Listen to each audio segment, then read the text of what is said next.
Disclaimer: the information and education material contained herein is meant to promote the general understanding and dialogue of GAN's processing.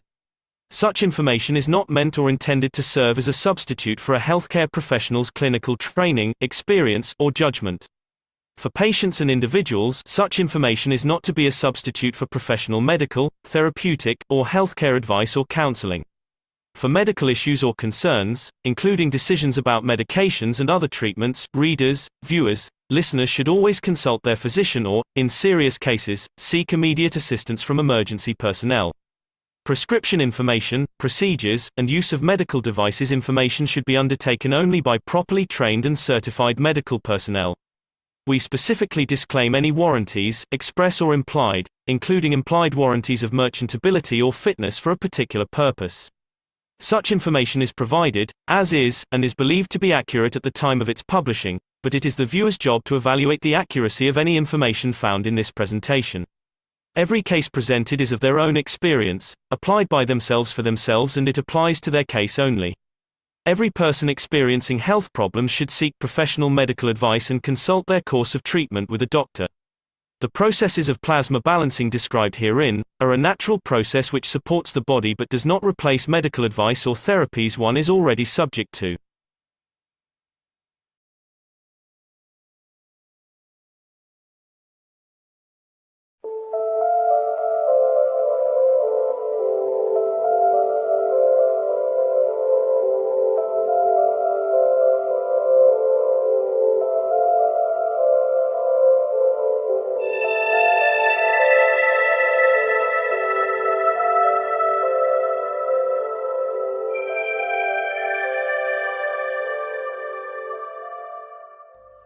It's time for change to move into the real work of the universe.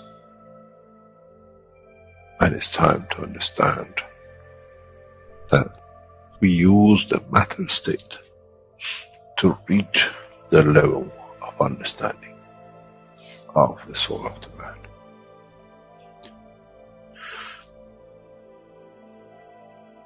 Now you understand maybe why the Creator has sent His messengers in the name of whatever you have had. Is that they bring the ears, that it can be used when the time of the Messiah comes. They can teach the soul and the messenger, not to oppose, but by them understanding through those who have become messiahs, to give from their souls to these to elevate, the job is made easy. The school is there and the students are devotedly there. Then there won't be any fight between what they call the Muslims and the Christians. The lamb and the lion will eat and sleep in the same nest. The Christians and the Muslims will sleep and pray in the mosque and in the same church in the name of their souls, not in the name of religion that is used to create so much conflict for the benefit of those who were the hyperactive children. The time has come, the time of change is here. And as I said, my wish is my command. If it's your wish to see peace, the path of peace is laid very clearly. It's the soul of the collective awareness. By giving will create that position of change. No other thing.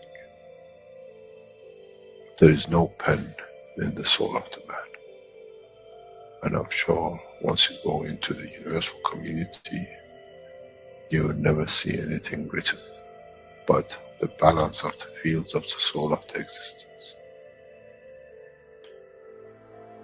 Try to be humble enough not to become arrogant in the power that you have understood and you possess. Otherwise, you'll fall in the same path of the church and the mosque.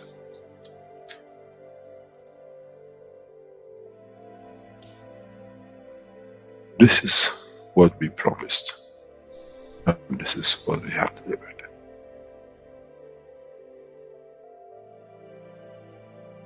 We have to understand the operation of the soul, and we have to understand the soul of the man is a star in the cosmos of the universe.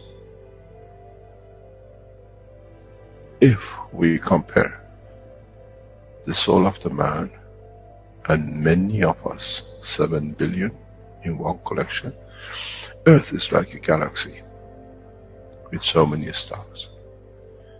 When we look in the depth of the universe, we see galaxies with hundreds of millions of stars in it. So is the planet Earth. It carries 7 billion beautiful stars, which are the soul of the man. Carries with it soul of so many trillions of animals, plants, and everything else.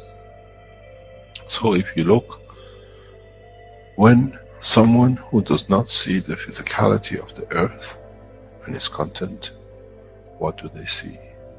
They see a galaxy with so many beautiful lights shining, each one according to their strength, each one according to their position.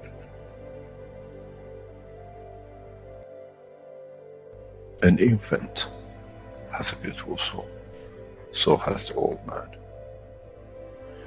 To those who do not see the physical dimension of this planet, but they see the strength of the field, we are clusters of stars. The human race, every single soul, no one from a distance sees that's the soul of a fisherman, that's the soul of the cosmologist, that's the soul of the president. They all shine irrespective of the physicality. This is the magic. This is what the new science has to bring to man. When we look through our soul, we see nothing but a star in the other souls. And this is the break. This is the understanding. This is what all these teachings are about. Coming to mature to the next level, to understand in the deep space, the universe is the oyster for those souls who serve. Then man is ready to go into space. Then man is ready to become part of the universal community which has been promised. I never promised you heaven. I always promised you the elevation of the man to join the family. And now you have the key. It's you who has to open the door to understand, if I can raise the soul of these people or millions of other souls, that the physical life on this planet changes, then I'm worthy to be part of the universal community. To be there to serve, to expand. To be there to be part, that in the cycle of life of universe, I become, in being part, I become part of the totality.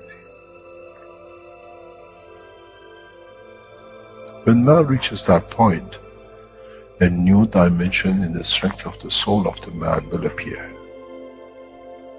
which is beyond imagination of understanding of the physical life. It's the gate to the opening of the new life, in a new dimension, which is beyond imagination of what you might call a new beginning, a new cycle. Which that cycle carries with itself the origin of the creation of life in the universe and the universe.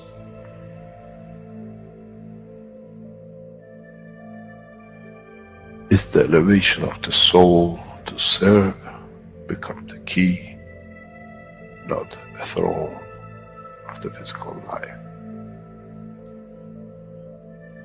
The time is right. The time has come for the man to go through this process.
Hello, everyone, and welcome to today's 236th One Nation, One Planet, One Race for World Peace and Justice here on Tuesday, August 23rd, 2022. This is a broadcast of the Keshe Foundation Spaceship Institute Education Department and part of the public teachings in English. My name's Rick Crammond. I'll be host once again in these weekly workshops. And once again, I'm joined with Mark and Elias as co-hosts as well. And I think we're ready to dive into today's teaching and information from members of the Universal Council. So let's begin.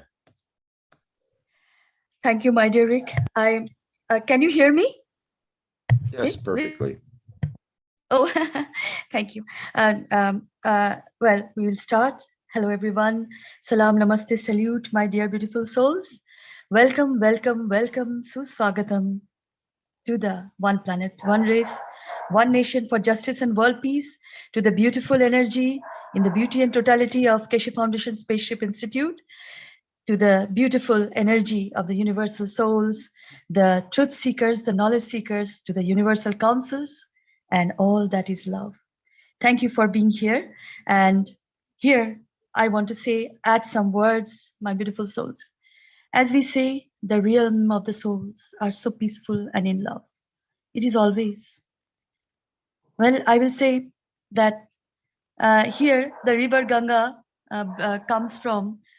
flows from the Himalayas, and it comes, I'm sorry, a dog is barking, my neighbor's dog. I apologize for that. The river flows from the Himalayas and grow through all over India, as with many places cross. And in India, it is the holy river. People worship this river, and usually they say Mother Ma Ganga. So one day, a person asked Ma Ganga, Ma, from where you came and where you go? We cannot see you like that. Ma Ganga said, I came from the realm of the souls, the ocean of love. I came from an ocean of love. And then I manifested here. I came here to love you, to become a family of the world, to nurture the earth and giving you the love. Then the person said, that Mother, you have been polluted so much, like the Ganga is in polluted state so much. But then Ganga said, it is the worldly affair, the manifestation of the magnitude. And then she says that when I go to the ocean again, I always go to the ocean. I always go to the realm of the souls. And here, what I take only the essence. I observed you. I have seen you. I love you. And I've taken your love with me to the realm of the souls. And all the purities, impurities, or all the manifestation that has been done is not going with me like that. I again go to the ocean. So in the realm of the souls, there is always peace and clarity, purity, and love. And we manifest in a way as my Masera says, the Holy Spirit. And the Holy Spirit works like that, When we say physicality, that is a different thing. But the Holy Spirit is always in love. We can feel that with each other. So here I see, we felt standing wherever, like standing where somebody was seeing you, or some animal or a plant, you feel the love. And here we can say that time we are in the soul realms. And well, now is the festival. Now is the realm. And tomorrow or yesterday is gone. That's a story. So we have to live now. Now is the love. Now is the present. And in this now of the plasma realm, we are all from yesterday and going tomorrow. It is all here now. So we take the intentions always to be together, to elevate. And this works when we are in the emotion of presence in the now. So here, these are the words, my dear, as Ma Ganga becomes the Sufi, a dancer, and a family, and then she goes away again in the soul realms, and again feel the love and the purity. She forgets the polluted water, the pollution.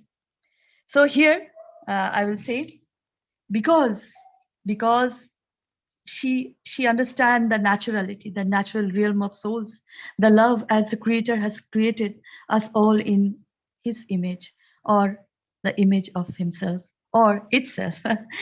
Through the beauty of the, I'm reading the beautiful words. Through the beauty of the soul of diversity of the languages spoken on planet Earth, all souls are as equal and all are as creators as they are created in the image of the Creator. So the soul and the Holy Spirit, so beautiful, the beauty and totality.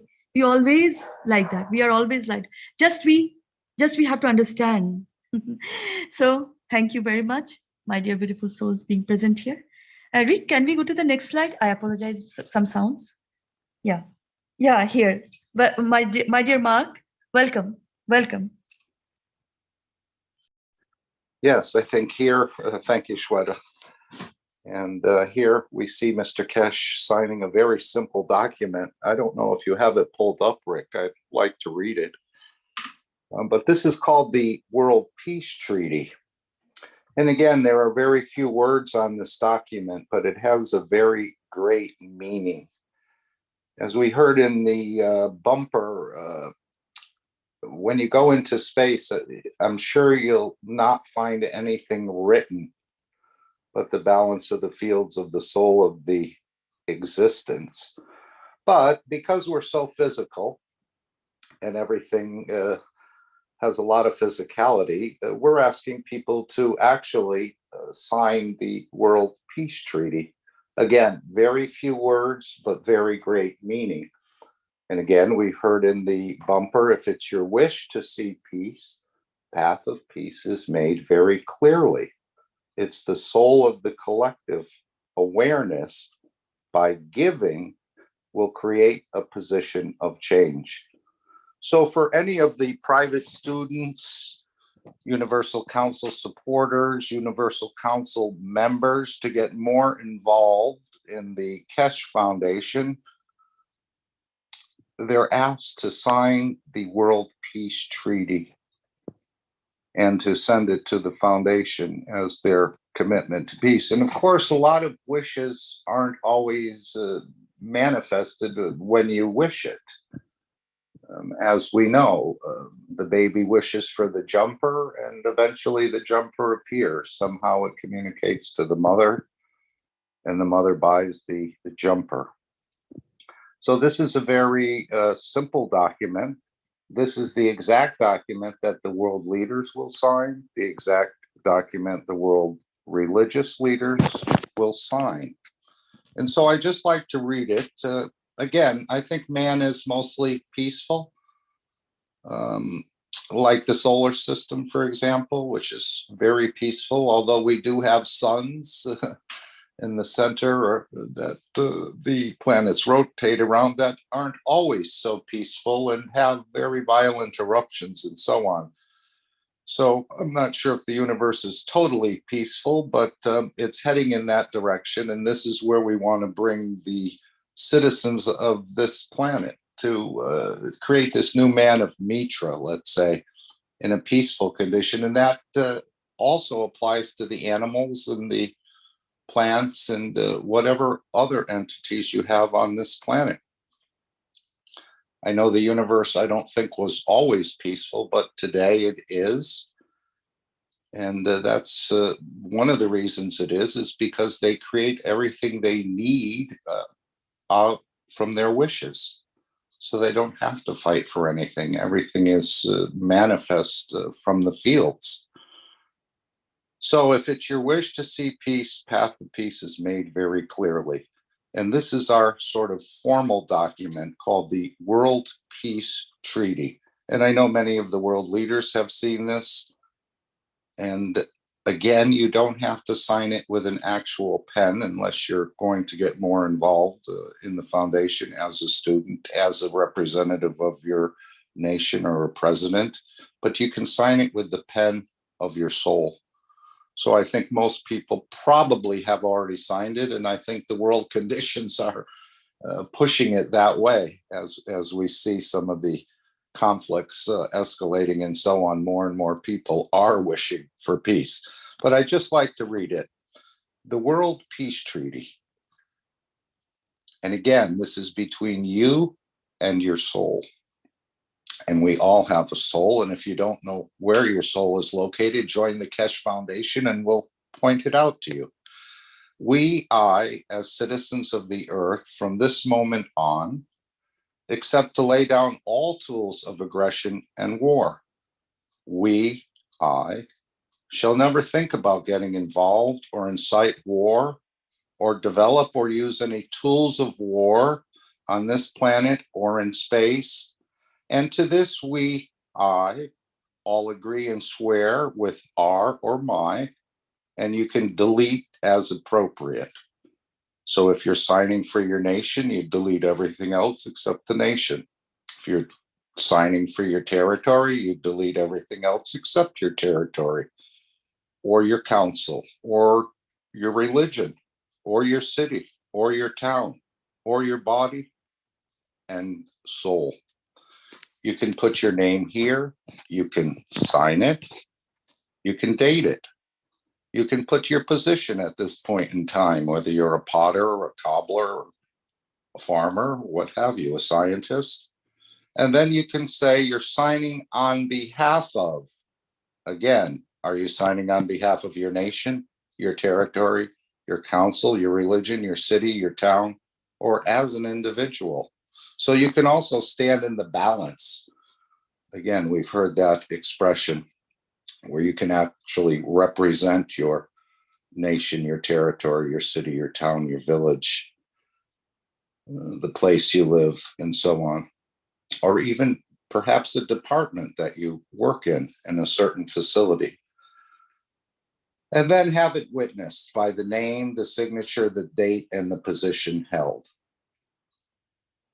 Again, after signing this treaty, be proud to display the certificate wherever you consider being important to you, that everyone can see and know your ethos to fellow men and the mankind and other created beauties of the Creator. And maybe there's fields in this document as well. You know, I'm sure if your pet looked at it, they probably wouldn't know what it is, but they may sense the emotion coming off this document. And many others could as well if you displayed it perhaps in your office or your home for visitors to understand it, but they may get the emotions that you've left a trace of in this document.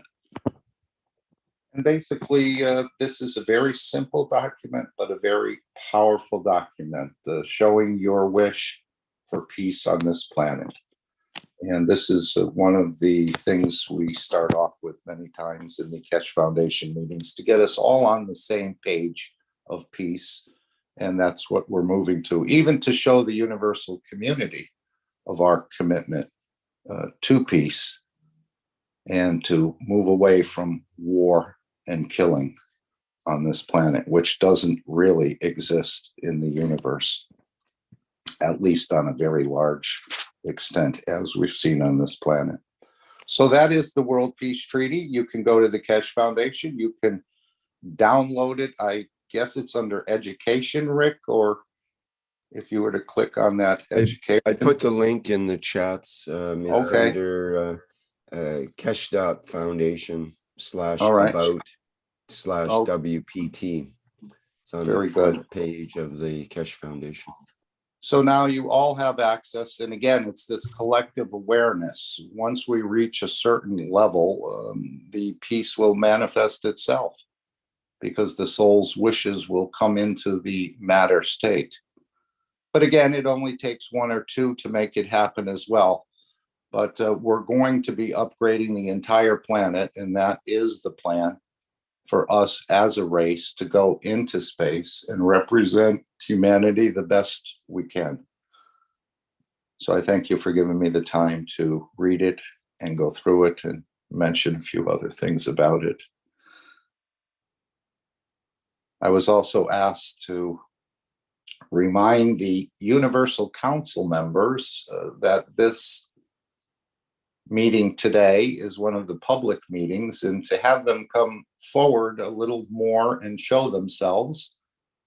I know the universal community doesn't always like to show themselves either, but I think by becoming a Universal Council member, that you do represent your nation.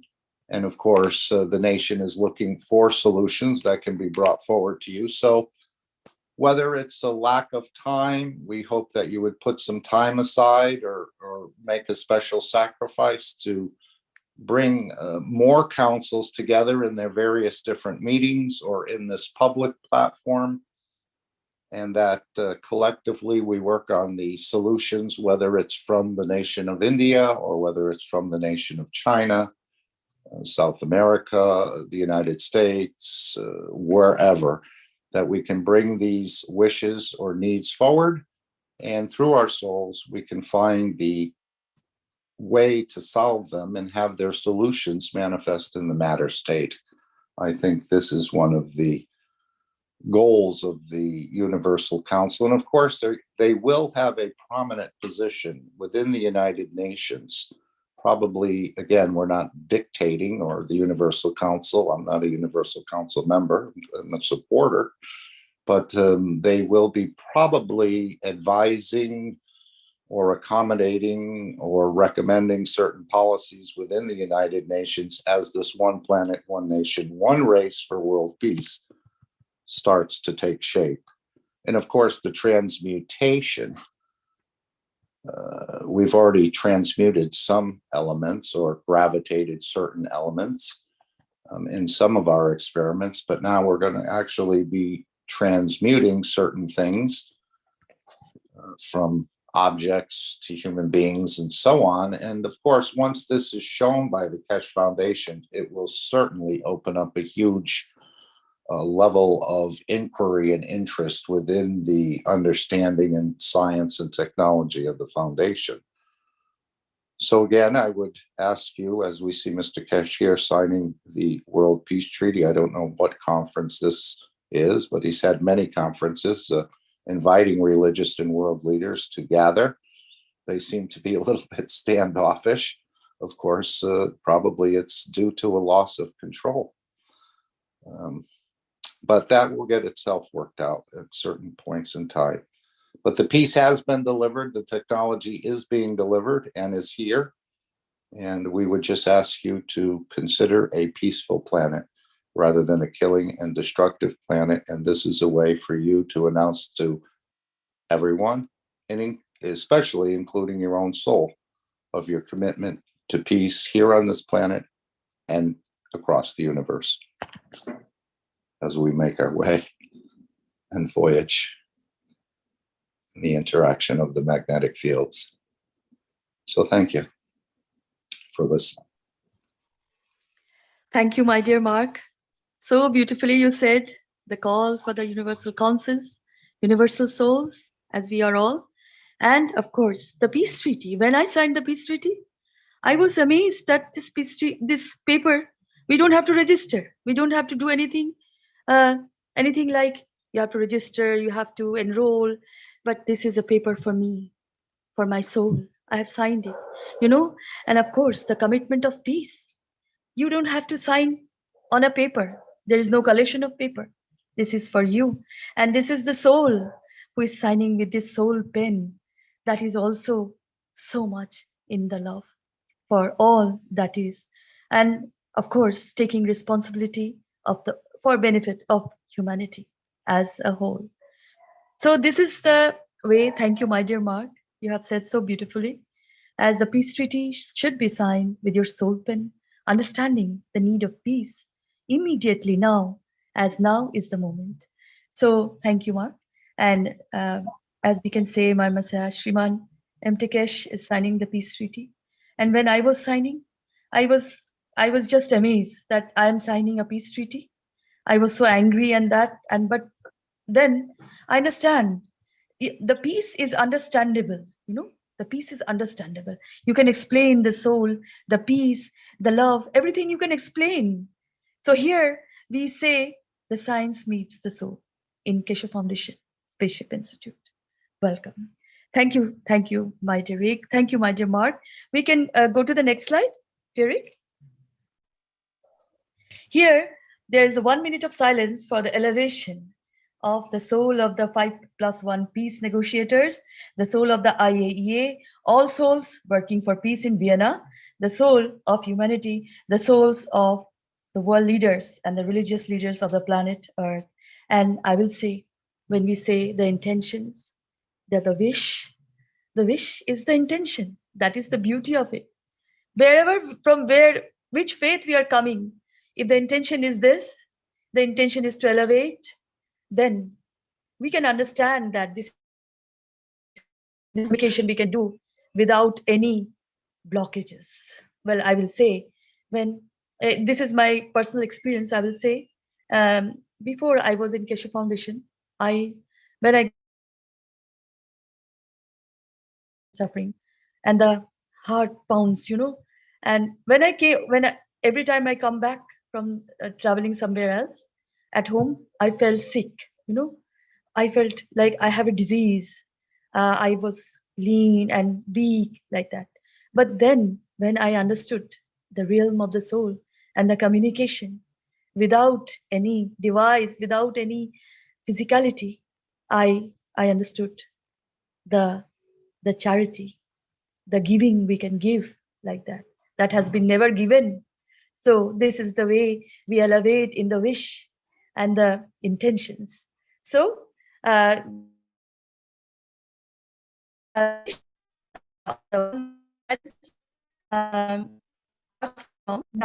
thank you.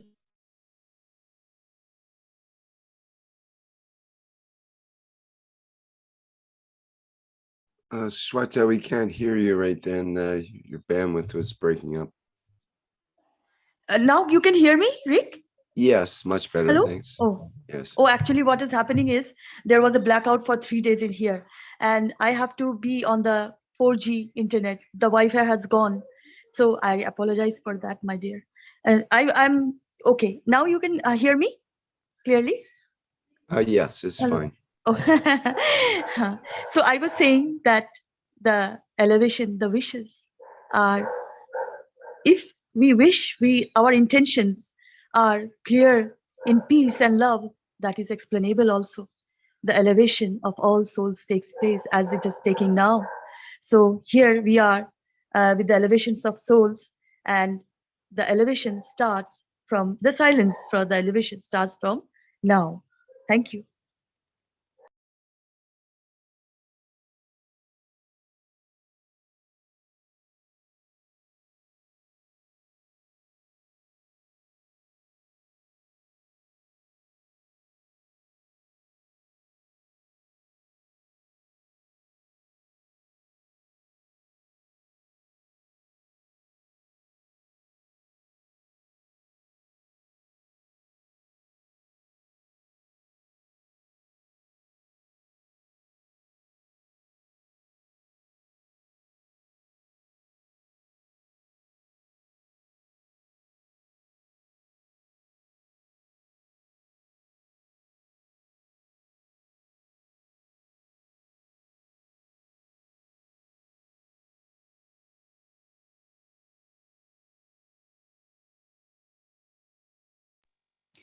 Thank you, everybody. Thank you, beautiful souls, for being here, present, taking the responsibility for all that is love and need to be taken care of.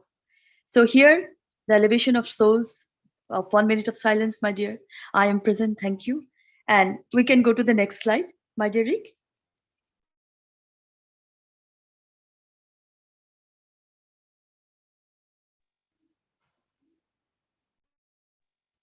Here, I welcome Jalal. Dear one, can you read the wish? Hello, Jalal?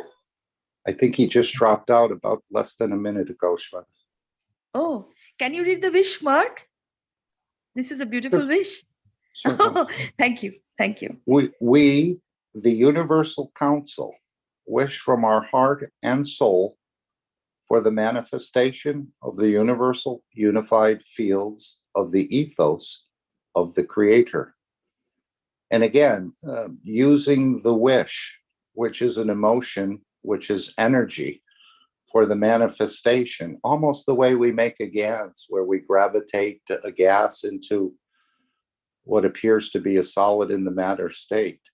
So this energy, this changing the wish to actual manifestation of the universal fields of the ethos, which the ethos is we are here basically to serve and not be served. And that's how the Creator works. He's very giving and he's very humble, also very powerful at the same time. But yes, it's manifesting the wish from our heart and soul. And this is the way the Universal Council works, or the Universal Community works, and the Universal Council is learning to work this way. So that's why it's important for many more of the Universal Council members to join the various meetings that are put forward for them to take part in. Thank Because you. they actually Oh, okay. manifest the solutions that we're looking for. We can. I am present, my dear Mark. Thank you for your beautiful and kind words. Thank you.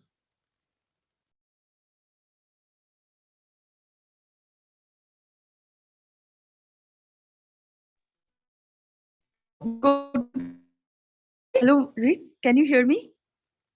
Hello? Okay. Thank you. Thank you, my dear Yes, Rick. go ahead. This here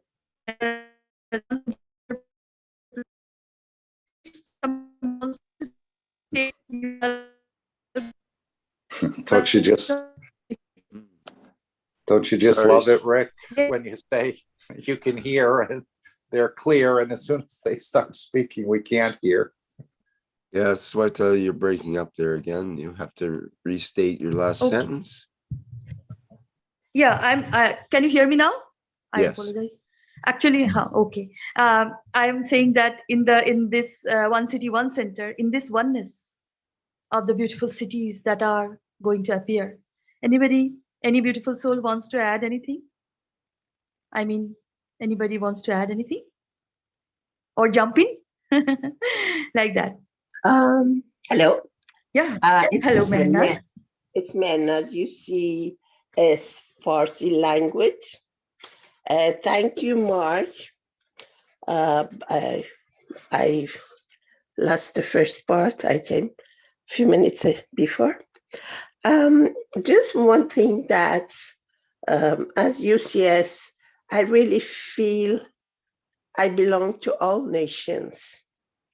I have no nations which is superior to any other nation. But I have my language, the language I was born with, and I understand all the moods and emotions in that language. And so that's about one nation. And the other thing, I think universal communities should be in peace, because we are one of the last places on the age regarding our system. And so I think if universal community exists and it survived, means that they are in peace, because any kind of violence and anti-survival actions lead to destruction, less or more time that it takes. So probably Universal Council, actually, it's in peace, maybe even though they had done other things and they had been destroyed, they have learned a lesson.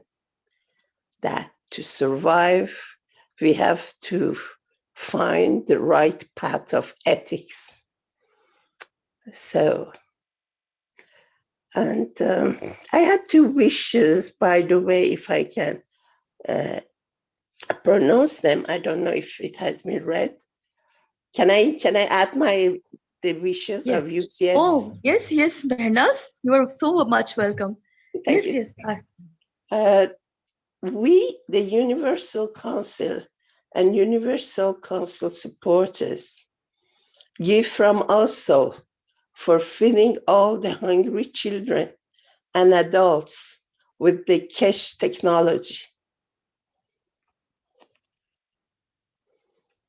I am present, my dear. I'm present.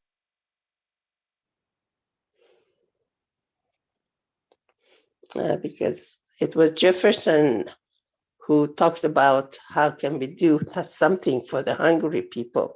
I think we have all been affected by this problem, and it's very vital for having peace and justice that people, even though we cannot feed them now, right now, before the technology gets out, at least we can, by our souls, give them this feeling of comfort and compassion and empathy with their sufferings. And there's another one.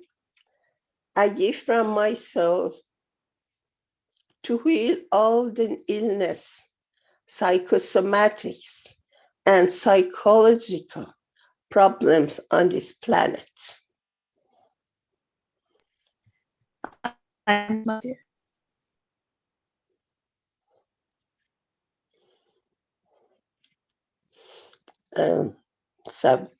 And the thing is, I'm happy that we get back to the basics, the peace treaty, and that was very agreeable.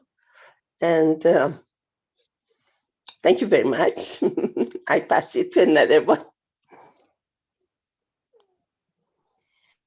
Thank you, Mehrnaz. Thank you so much for the beautiful wish. In the One City, One Center. Hello. Okay. Here I will say, as we are all universal souls. Okay, coming from different faith, different community groups, and all languages spoken on planet Earth. And here is the humble request, my dear beautiful souls, that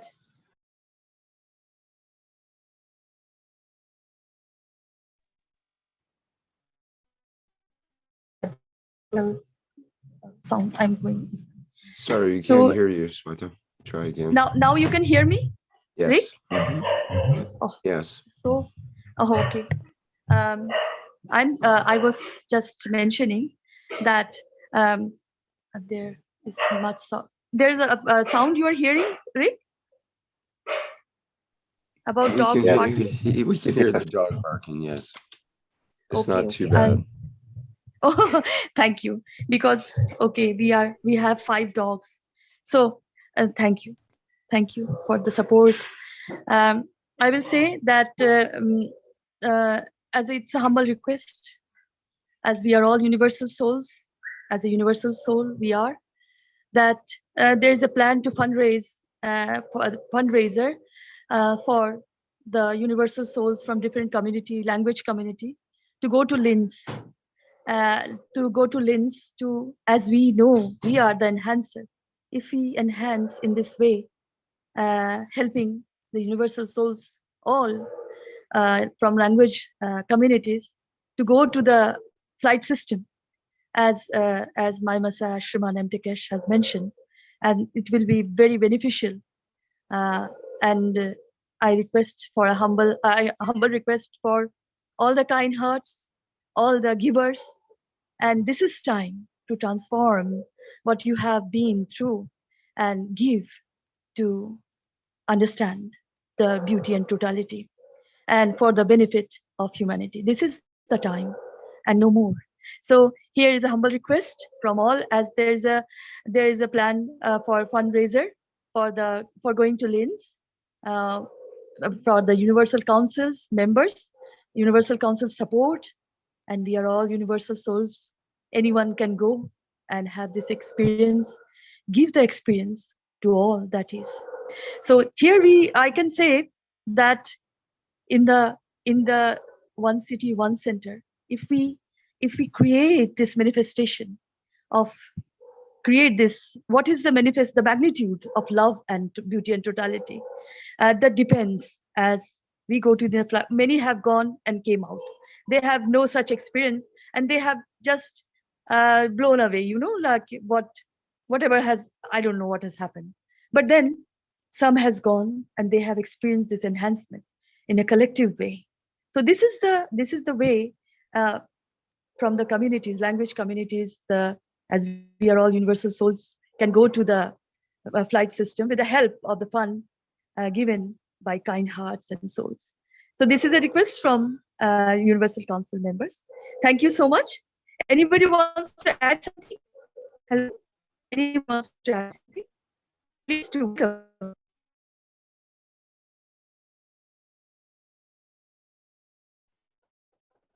Well, I will say you have to go to the, well, there are all, we will attach if there's a condition for the plan of the fundraiser, and also about the about all its products, beauty and totality of Keshe Foundation. You can email, say, KFM Global, and that is very beautiful of you if you say so, and if you do so, of course, in peace, I will understand. So here we have a plan for fundraiser. If we manifest this plan in a way to go to LINS, we can arrange information about this in the website if possible. So because if there is a donation that comes for the traveling to LINS for all universal souls, that will be a beauty, I will say. So thank you. And if anybody wants to say anything, please do. Hello, and anybody wants to say anything, welcome. Do you have a site for the donation, like a GoFundMe or something like that? A link? No, we will in a meeting we will discuss about it. Okay. We will discuss about it, and if there is a necessity, then we will create a site on behalf of Keshe Foundation, because we are part of this. Then we can go to the LINS, right? We will discuss and we will create this. I mean, like that, Okay. so that people who are kind heart and beautiful souls can donate without any blockage or without any rules and like that, So we will. This is the information I wanted to give. So you are all welcome to go to LINS, fund for each other, share love for each other, make way in peace for each other, my dear beautiful souls. Thank you. And welcome. Anybody wants to add anything?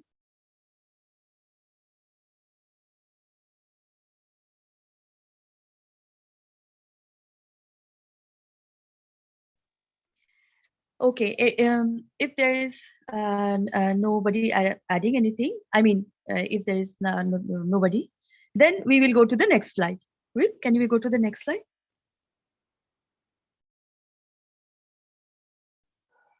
Here, can anybody read this and contribute some few kind, beautiful words? Yes, Well, here is oh, Mary. Oh, thank you. Hello, everyone. This is Marie. I'm a Universal Council member for the Norwegian language. So this is a call to all knowledge seekers. Let's together create the peace dome all over the planet. And this is going on every Sunday at 12 p.m. and 6 p.m. CEST.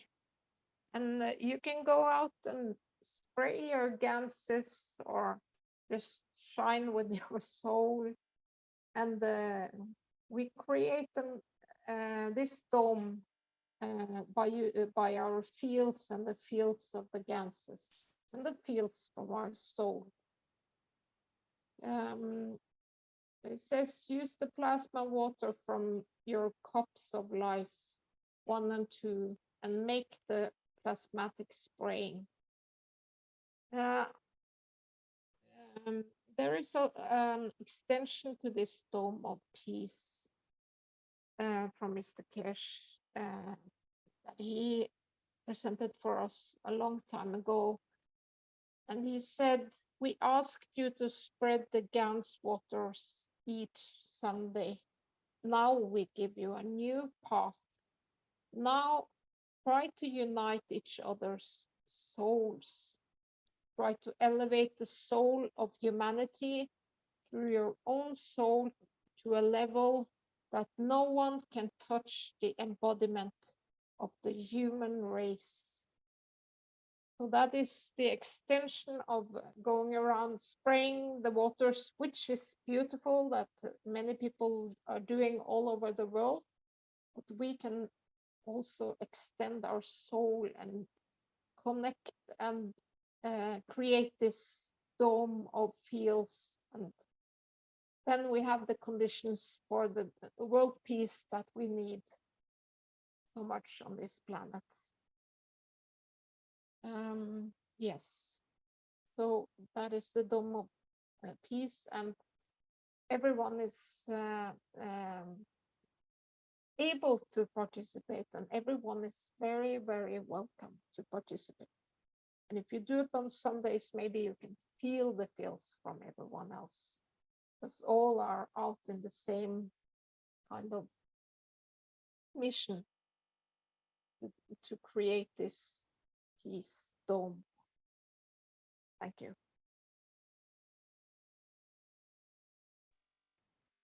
Thank you, my dear Mary. Very beautiful. Very, very beautiful. So, anyone else? Beautiful souls want to add? Thank you. Welcome.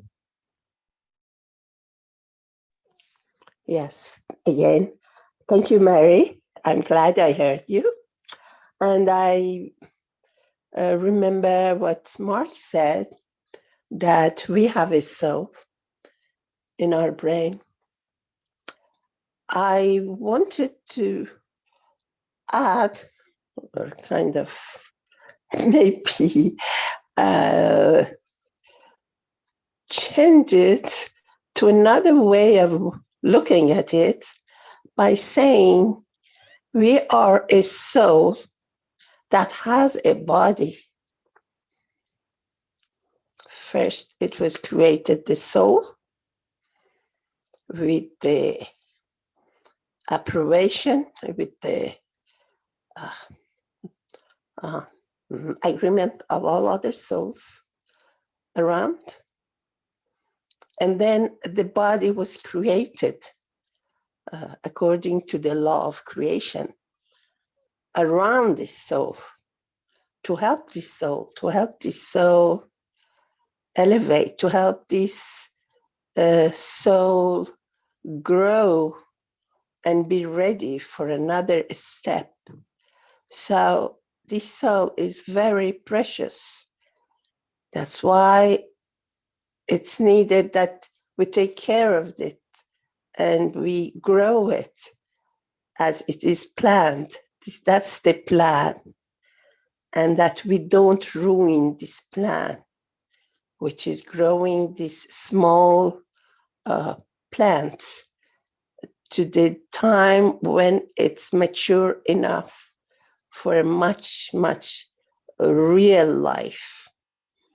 So I would say that we should take care of our body because it carries our soul, and we should trust, love, and acknowledge our soul because it's the one who finally, if we trust him, guides us easily.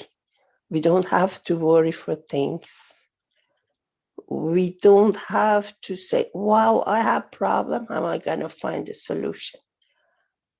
then we trust the soul, and we can say, okay, I had this bad incident.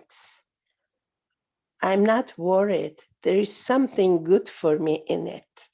I have to learn something. And then the solution shows the same for tomorrow. If you have this attitude that I trust my soul, I trust my faith. But it's not easy, it doesn't come easily. We have to have our ethics correctly, not to steal, not to lie, not to destroy others. Try to have compassion, try to give unconditionally. That's the best, beautiful thing. Try to serve, try to be happy when we are useful. And with these kind of things, the kind of ethics which is everywhere in all, even the first day of man and Eve, there was the regulations, which forced on man. It is suggested on man. So with all these things, a little bit every day, but never forget but not forgetting the destination. Destination is that I become a powerful soul. I become the light. I become the power itself. I go where I'm supposed to be by the plan. And then little by little, of course, we have a long way of disappointment, working hard and disappointment. And then one day we can trust our souls, like we can trust our big brother, like we can trust our father or our lawyer or our. So when we trust that, it doesn't let us, it doesn't let us down. And that is by itself the sunshine every day. That's this blue sky every day. That's being happy no matter what in physicality, to trust the soul and to be sure that it is there and it can do something for me. And I wish that for all humanity, to trust their souls, to get their power back, and to have the ethics in, that kind of ethic which pushes us towards this beautiful goal of letting our soul prosper, get to the place where it's supposed to be. Thank you. Thank you, my dear Mehrnaz. Thank you so much. And I will also say that why we are here, to understand this, why we are here. It's in this time period, timeline has taken so much time, but now we are happy that we just understand why we are here. Where to serve? We are here to serve. Where to serve? Where there is a need. So we know the need is now. So we are here to serve, and this is the ethos of the soul, the unified field of the universal creator and the realm of the souls. So this is the strength of the soul, the courage of the soul. That is, we are here to serve, and where there is need, we can go. Anyhow, we are going. So thank you, Mehrnaz. Anybody else, beautiful souls, want to say anything about this Dome of Peace or anything want to share? Welcome. Hi, I'm Diane. Blessings, everyone. I'm from Canada.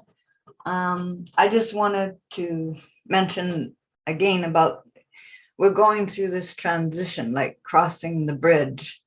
We're turning from a worm to a butterfly, like turning inside out and outside in. And it's very confusing, but that's the thing, the ethos. I guess we just gotta understand the ethos and learn the commandments and keep going and keep trying. And I guess that's all I got to say. Thank you. Thank you, my dear Diane. Thank you. Thank you so much. Anybody wants to say anything about what Diane said? Like from a worm to a butterfly, non-hindering, the ethos, how it works, the beautiful, beautiful butterflies. How can it be? So anybody wants to share anything about this? You are so much welcome.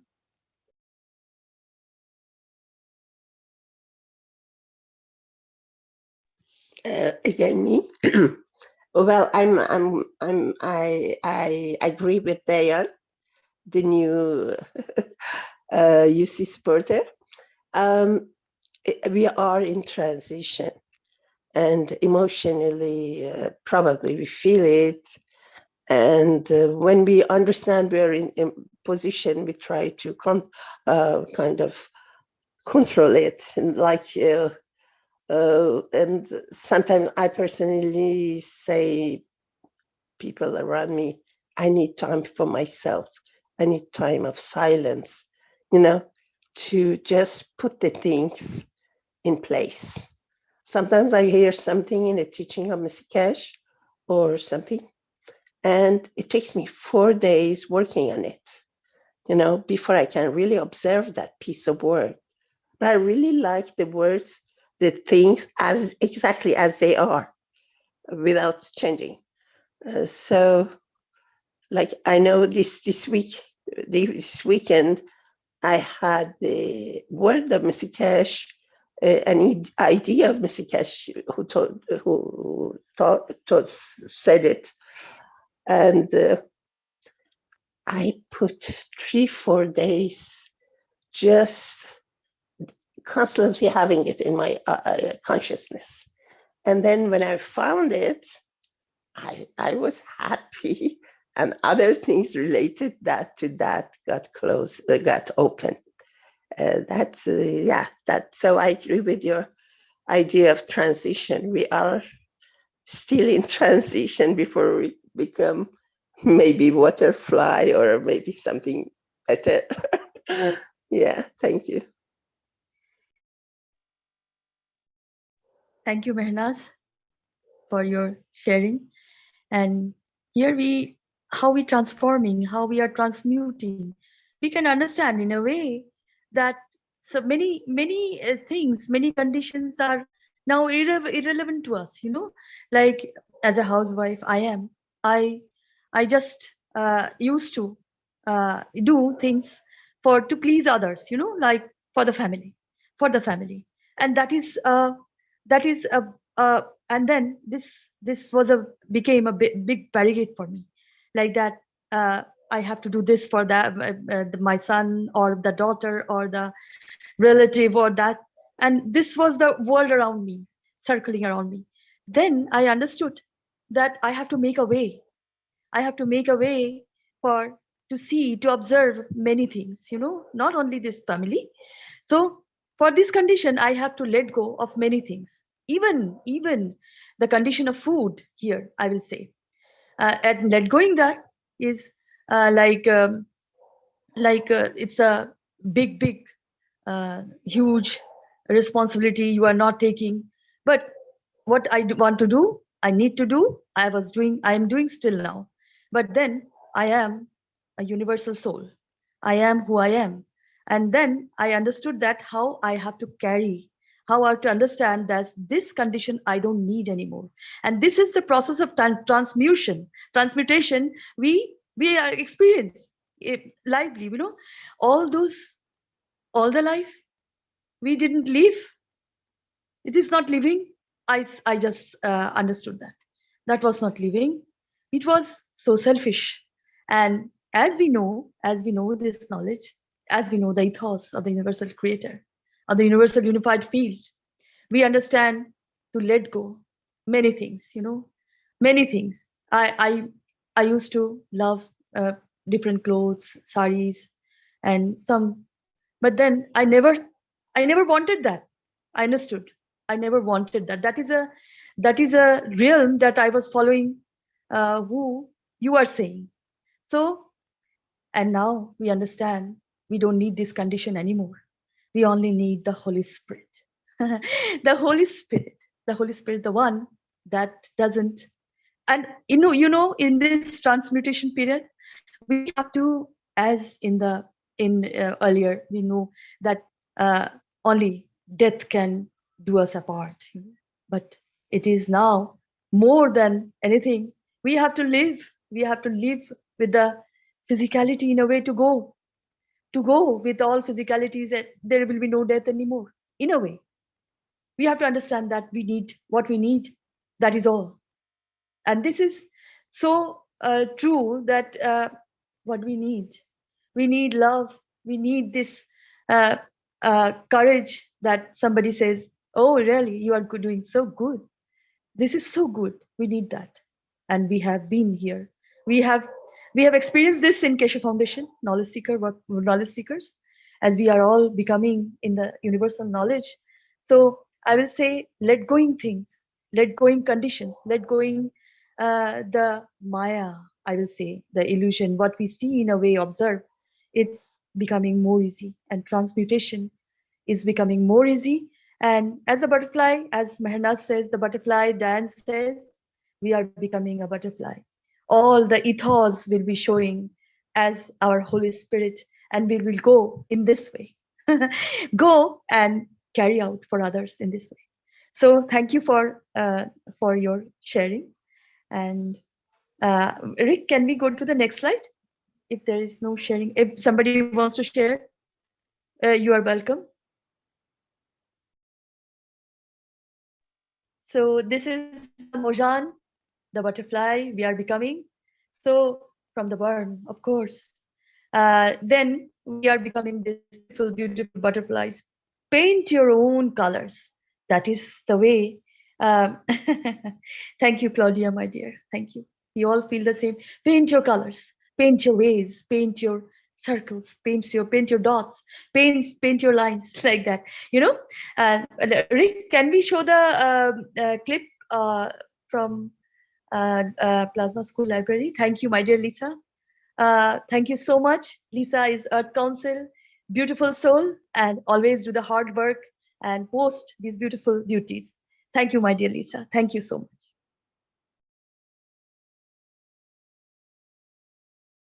Okay, again, this is called Spirit, Our Soul of Physicality, MT Keshe.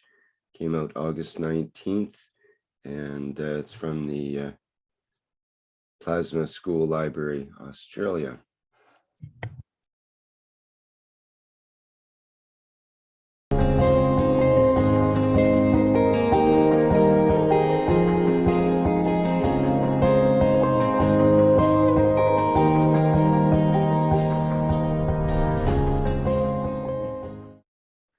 We speak about the gravitational magnetic field of the planet. We speak about inertia. In the world of the science of the creation of the man, we speak about the soul of the man, which is gravitational magnetic field of the totality. But what is that elusive inertia, which we have chosen another word for it?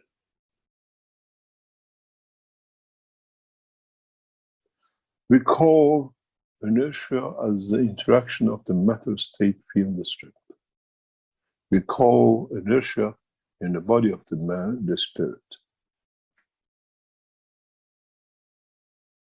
where the soul interacts with the totality of the fields of the universe, where the spirit or inertia involved only with the structure, the physicality of the existence of the planet or the body. When you travel to another dimension with another gravitational magnetic field, the soul will still stay the same, but now the spirit of the man, the inertia of the internal field forces of the man, has to deal with inertial field forces of the planet. And this will give the new shape of the man, as the man will be different. And the shape of the man will become a dimension of the existence, the time, position, and the place. And how you interact, how the fields interact, would you become like a fish in the oceans of the liquid of the planet? You become the bird in the skies of it, or you become a man on the ground of it. Now you understand the isotopes and how we look at the plasma interaction. As I said, man has chosen many words for the same thing. We call it inertia in the world of physics. We call it the spirit in the dimension of the life of the man. Then mankind become wise to understanding the totality and knowing how it will behave.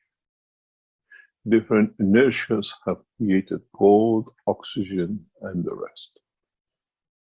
What would your inertia in the dimension of the plasmatic condition with moon will create a new you? Would you be the structure of the gold or the hydrogen? The totality of the knowledge sits within the structure of the enhancement unit within it.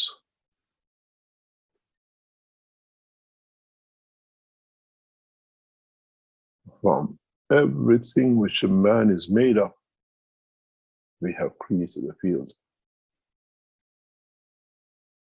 Do you need a bone structure on the moon? Do you need a bone structure in another dimension in the universe? Or would you stay to become new structures we have never known? A combination of, a totality of. A way that allows us to be.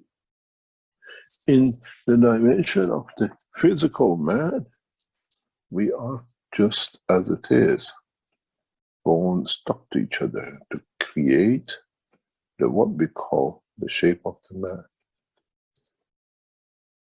When you look at the structure of the fish, some fishes have that bone structure which we are familiar with.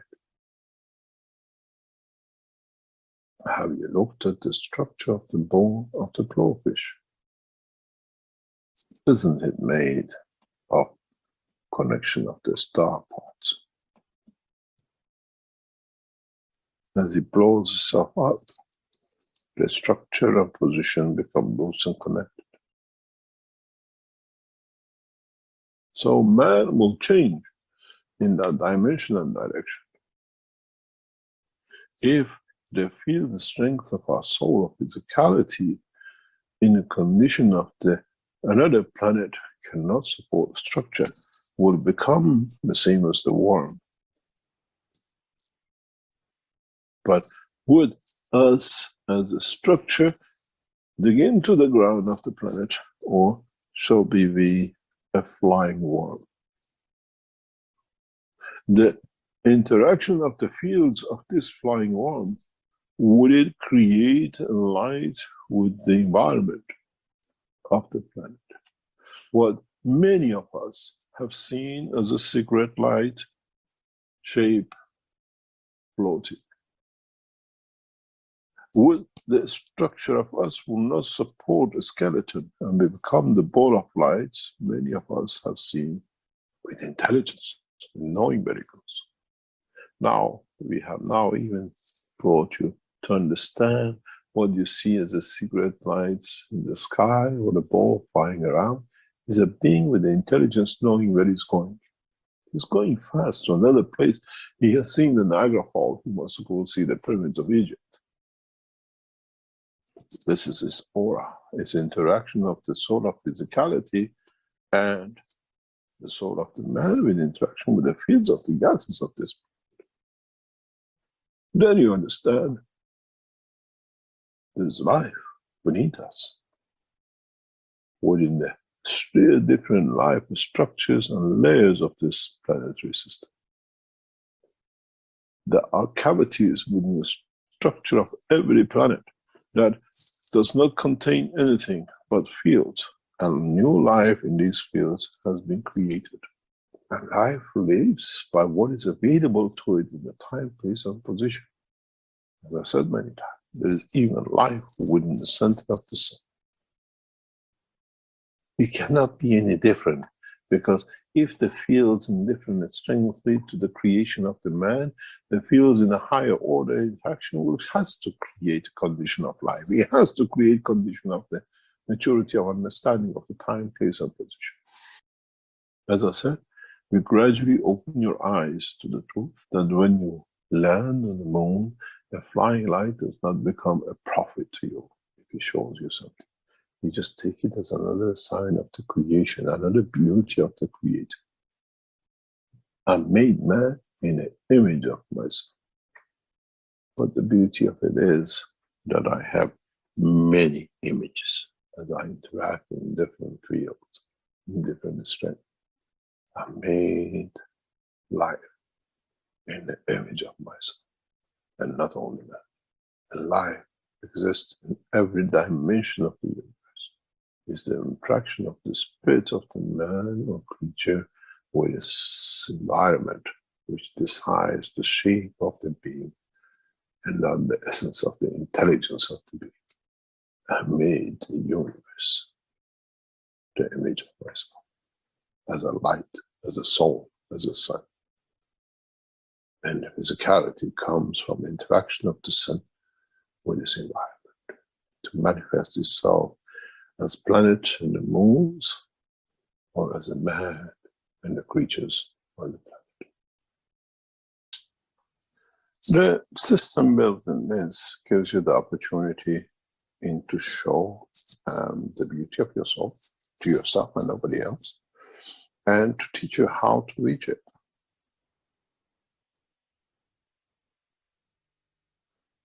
It's a tool for you to get to know how to operate where your soul is.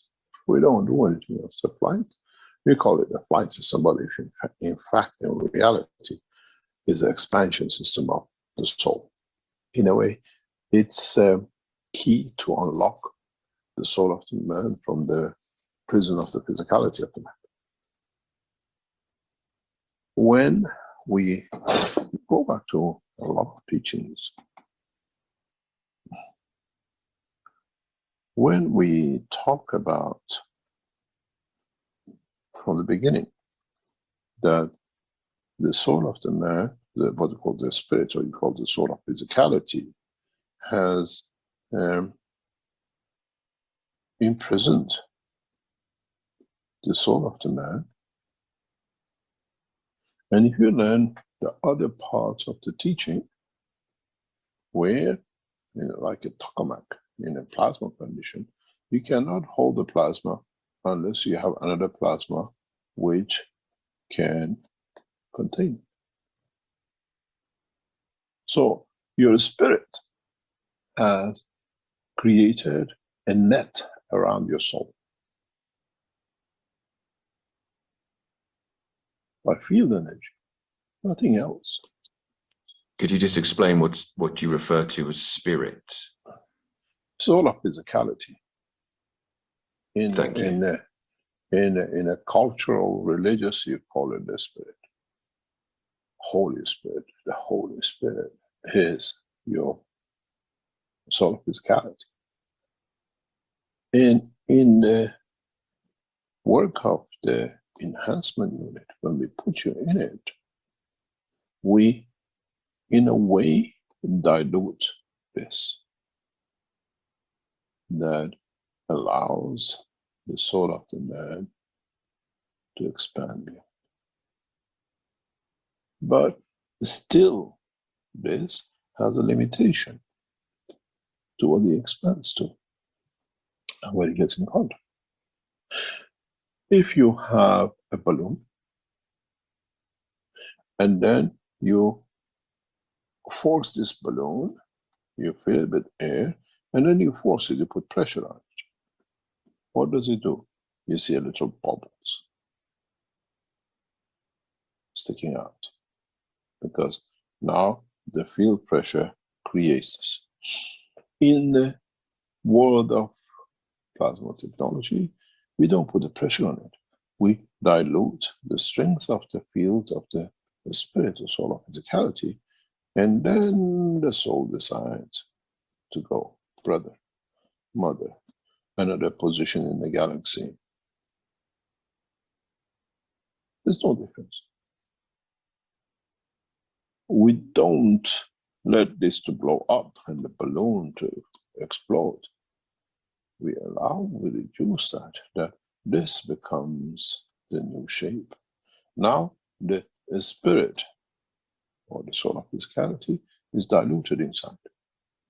It'll be very interesting in a coming time when man matures in more detail in the knowledge. You will see your physicality totally different. Now we look at the physicality of the man in a physical dimension this way. But when we become mature and we look at our spirit or the soul of physicality, we will not see this shape. No way. We will see a field transition. You know, the best way I can explain it, and I usually explain teaching with children, is you go on a rope. Yeah? You go on a rope, and this is your body. And you're trying to balance on this rope. You move an arm up, you move an arm down, you put a leg up, you put a leg down, and you find your balance to stay on the rope. But your shape doesn't change. It's very much the same as we'll see in the soul of physicality in the dimension of energy. We see everything in a compact. In physicality, you move a hand and a, what do you call it, a leg to balance yourself. In a world of plasma, you create balance with your other systems in the environment. One day, when you understand this becomes very clear. You understand how, what the job of the enhancement units are. As I always said, we give you a Rolls Royce. It's beautiful. It's full of everything which a man is dreaming. Status of perfection when you're rich. In the knowledge of the man, we give you the knowledge of creed. It's that Rolls Royce. Now you know you have a soul in it. But the only difference is that Rolls Royce is on the street. It doesn't belong to you unless we give you the key. It's the same with your soul. The Rolls Royce, the beauty of your soul is there. Now with the enhancement unit, we give you the key. The richness, the luxury of understanding, the knowledge of the creation. That's the only difference. Yeah, in a way, the key to the knowledge of the universe. Here you have a key to get into physical matter to say you have reached a state of up. With the enhancement unit, we give the key to be able to enter to the knowledge of the universe. That's the only difference. It's not a magic box. It's understanding the work of the universe. Understanding what it is and how we create that creation. I don't decide where you go. I don't decide how part of physicality manifests itself in that dimension. I've asked many people who've been through the system, and I said, you know, did you have a drink with your father or your brother or whatever who died years ago? Yes. Could you bring it back? No, because you're in the dimension of the energies. If you go in the dimension of physicality and you went to New York and saw your brother and he shared a glass of wine with you, you can still the glass in your hand because you're in the dimension of life.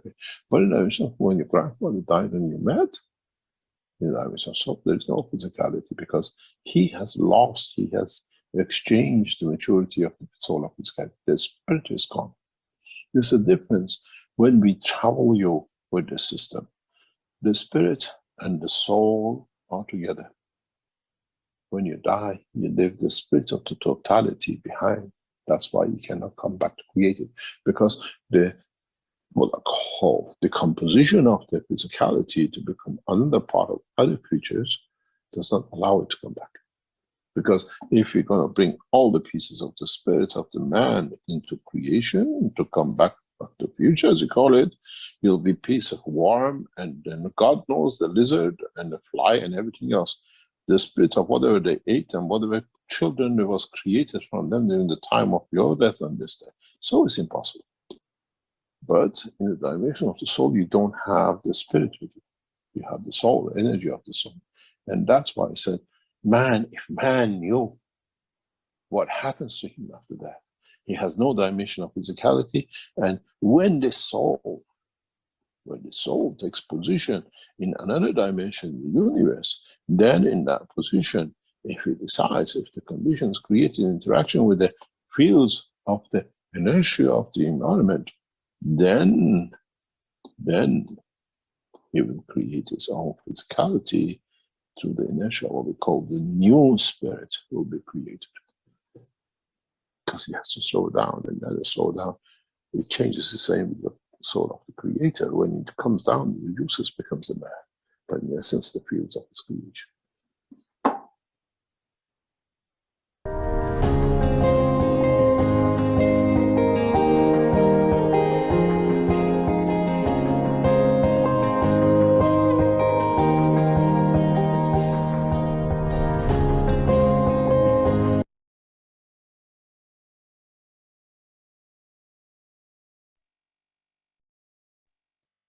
Thank you, my dear Rick, for sharing. And this is about the transformation, of course, as my Mashayikh Shriman MT Keshe said, the dilution process. You know, the dilution is very much needed for the maturity of man. You know, as man is not mature enough, but in the level of understanding, you know, there is a way, but there's a will to do that. So in this level of understanding, man or humankind or humanity will understand the process of dilution is taking place. We observe and seeing many things going on as the process of being physicality, what it is like. Do we need that anymore? So, and then in a process of awakening of the realm of the soul is now preparing every being living to be in this maturity is needed, as according to the universal creator and the universal unified field, for the benefit of all, as humankind now merged understands the universal community and civilizations, as the cosmos is full of love and all that is. So in this beautiful video, well, I will say beauty and totality, about the soul, the spirit is the motor of the soul. Many came here to learn, to experience the love, you know. And here I will say, in India, there is epics, stories of great kings, or we can say gods, as we are all experiencing that they came here in a form of initiated in this planet, and understood the love of the interaction of love, how it creates the manifestation accordingly. And then many has been this experience, and they have gone to the beauty and totality again, merging with the soul of the universal soul, or the soul of the man. And then, and many, even gods, fall. No, they don't understand, and they just merged and destroyed themselves in this manifestation, all the destroying things they received. So this is what, you know, this spirit works. It's a, well, as we say, Holy Spirit. How holy is that we are doing now? We are understanding the work of the Spirit in peace with the soul of the man, to create this beauty and totality. There are things, there are conditions, there are cities, space, so much thing we have to understand that dilution is must necessary as we are going all through it. And sometimes we feel so much, drained sometimes. But this process is very much necessary. As things, as systems are going, energy we don't need are going away. And that doesn't create a vacuum, that does create an understanding. We thought that that is a vacuum. What is that? But that is creation, again, in beauty and totality, leaving what we don't need anymore. So beautiful souls, this is a beautiful video of my massage from AM CET. Thank you, Lisa. And anybody wants to add, any beautiful soul wants to add, you are so much welcome from all communities, all languages. Welcome.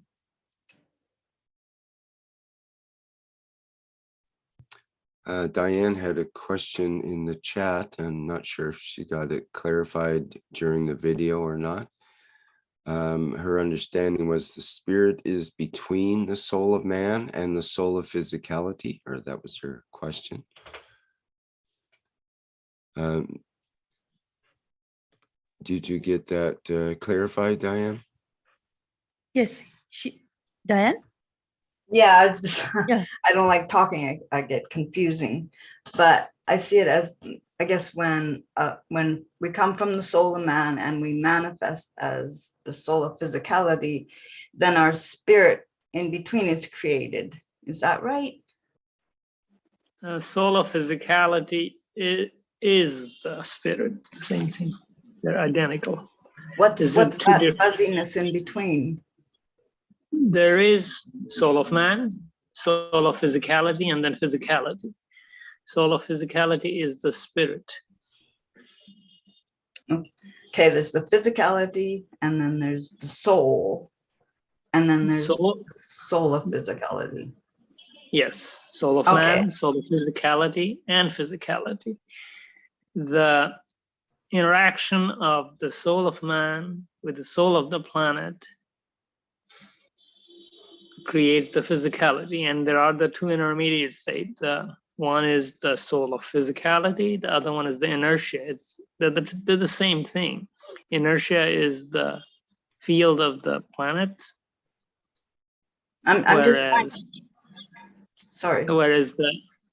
Whereas the soul of physicality is the same thing of that of man, or that of soul of man.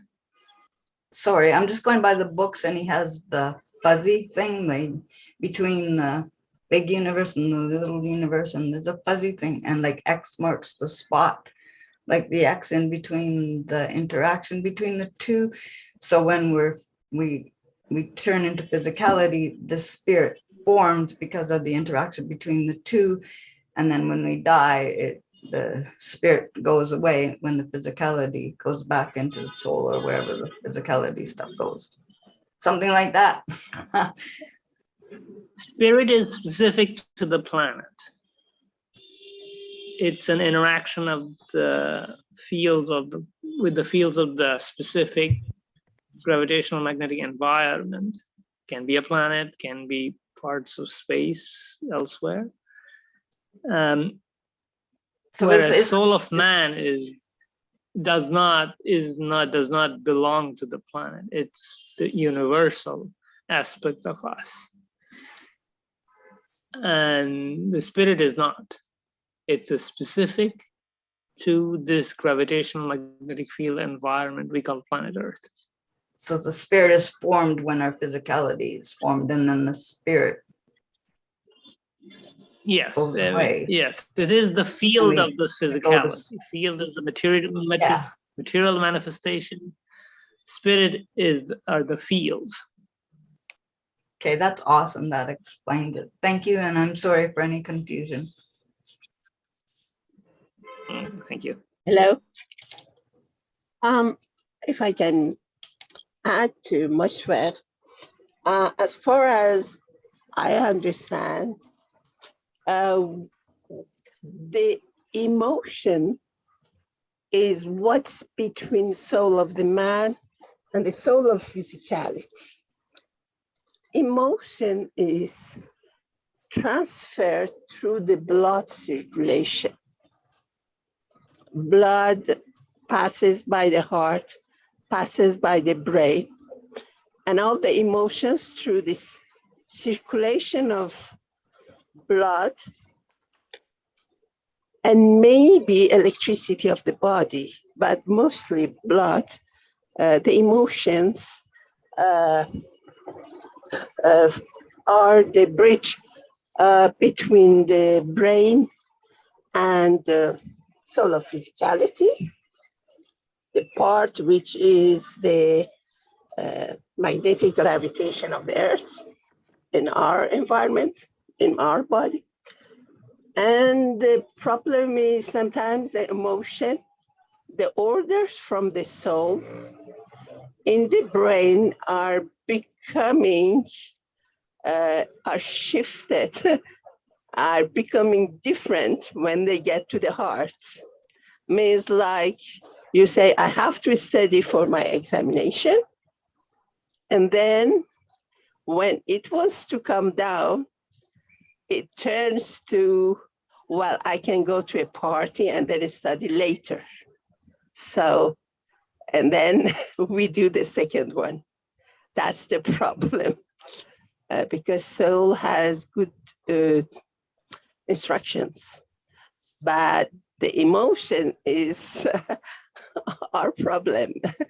And so it's related to the blood, and as long as the blood circulation give nutrition, makes keeps alive the heart and the brain, they work together. When it stops in a definite level, then the soul is going away and the body stays, which has no life in it.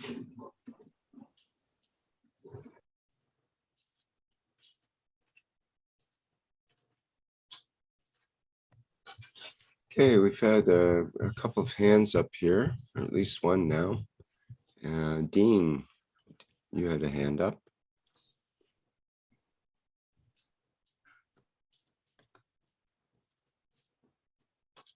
You should be able to talk Hello. now.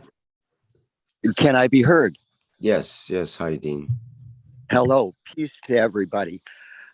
I'm not sure how to put this. I'll just say as a praise from the spirit, Diane, so good to hear from you. I have, what do they call that, testimonial?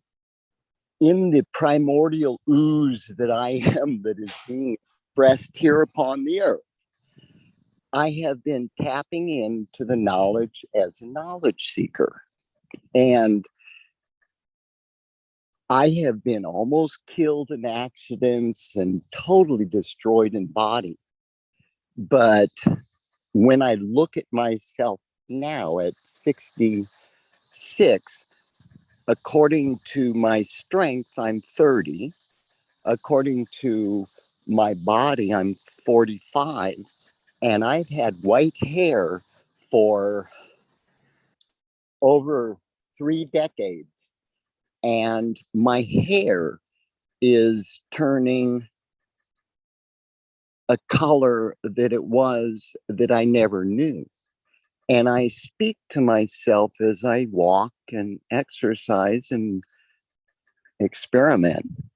I talk and say, before the time of the womb of the mother, in the perfection, my body is being manifest in its perfect state now. And I'm tapping into everything that is happening with the spreading of the GANs and the field forces as I understand them, looking for continued amazement and manifestation in things in my personal body that I have never seen anywhere, like the bringing back the color of hair and the total melting away of anything that was the energies of adipose fat in my body, to the place now that I'm pretty much just a flow-through vessel of energy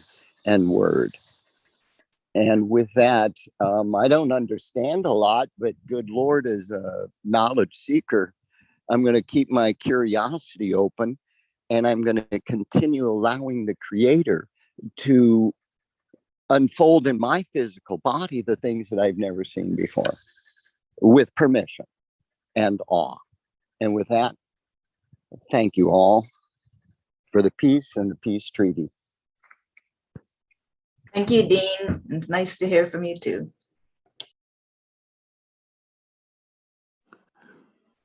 Hello, everybody. This is Dimitri. I have a question related to the discussion that's just been going on over the last 20 minutes. Maybe you could clear something up for me. I've heard people talking about the soul of the man, the soul of physicality, and the physicality. Where are you putting the soul of awareness of the truth, your consciousness, which is obviously a big part of your existence? You open your eyes, you wake up in the morning, you open your eyes, and that's your soul of awareness of the truth, experiencing reality in this dimension. Yet it's not been said, or maybe I've got it wrong, but I don't think I have though. Could you help me on this, please?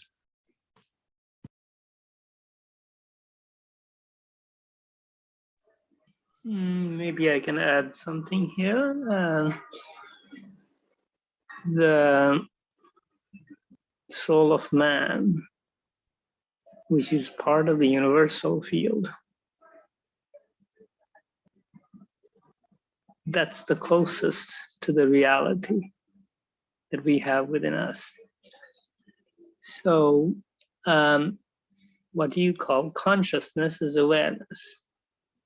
For example, we are right now aware of certain emotions. Let's say my finger is hurting. That's I'm feeling bad. So this is consciousness of that level of field of physicality where the pain exists. The emotion at the level of the soul, most of it is unknown to us until we become conscious or aware of it. So those are higher strength fields we have to reach towards and become conscious of. All the fields exist, from physicality to the soul of man. But are we conscious of them all? Do we put emphasis on certain aspect?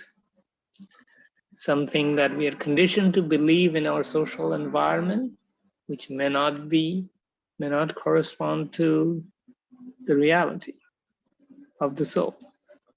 We are conscious of that, but that's not reality. That's true at that level of the field, but it's still true in a way. But there is a higher level of truth at the level of the soul. And our feelings at those levels, access to those feelings and the feelings or emotions that are the lower strength of the field, we can become conscious of it and apply them. For example, we talked about here, I specifically talked about this so if you want to heal someone without any GANs or anything, soul-to-soul communication, you can do it by extending your field at that level. All of us can do it. This is nothing very difficult, maybe. But the part that is important here is us becoming conscious of it. Conscious that it is there, it is something we can apply, it is something that we can use for the benefit of others. And things like that. So at the service of others, how can we engage such fields? It can be at the level of physicality, it doesn't matter. It can be at the level of, let's say, spirit or heart. But there are many field strengths or many that we can traverse. Yeah, I know a few, but just like in all of us. But if we engage ourselves and if we practice or understand, rather, this is the better way of, actually a much quicker way of doing it. If we extend our understanding of the fields to higher strength, some of the things that we hear people are doing with enhancement unit can be done without any enhancement unit or anything else. And people on our planet, in many cultures, have been doing it for ages. There are many stories of it. I mean, I'm in the Indian part of the world, kind of in that region. I'm in Bangladesh. But, you can go to South America, and you can hear about the shamans, Indian medicine men, all of these people, they're everywhere. And they have reached, by their effort, by their training, by their belief, or whatever instrument that they have used to reach these higher fields. Some have reached up to a certain point, some went really far. Some became teacher who could teach, but with the limitation that most of us are not prepared to learn. Anyway, I mean, it gives you some idea of, what we are doing here in the foundation in terms of learning how to develop a deeper understanding of the field through its application at the service of others, at the service of the universe. Others can be any fields. It depends on us at what level we might choose to or can engage. I hope this makes some sense. And if not, I'll try to add a few things if that helps. Thank you.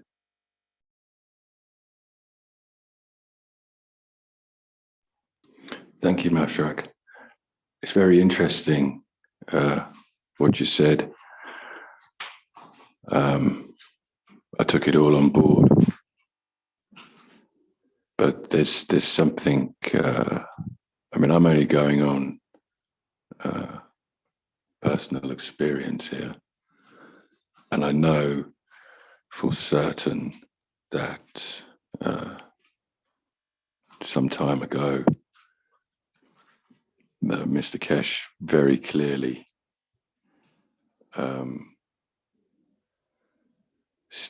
talked about the soul of awareness of the truth. He disclosed that. He actually disclosed the terminology soul of awareness of the truth after I had actually called it the soul of consciousness,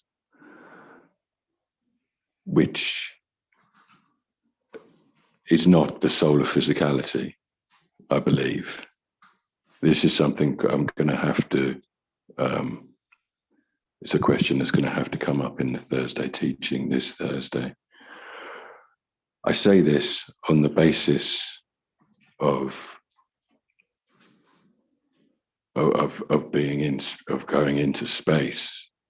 When you go into space, you have to, if you're not using a flight system that's built, if you're just using your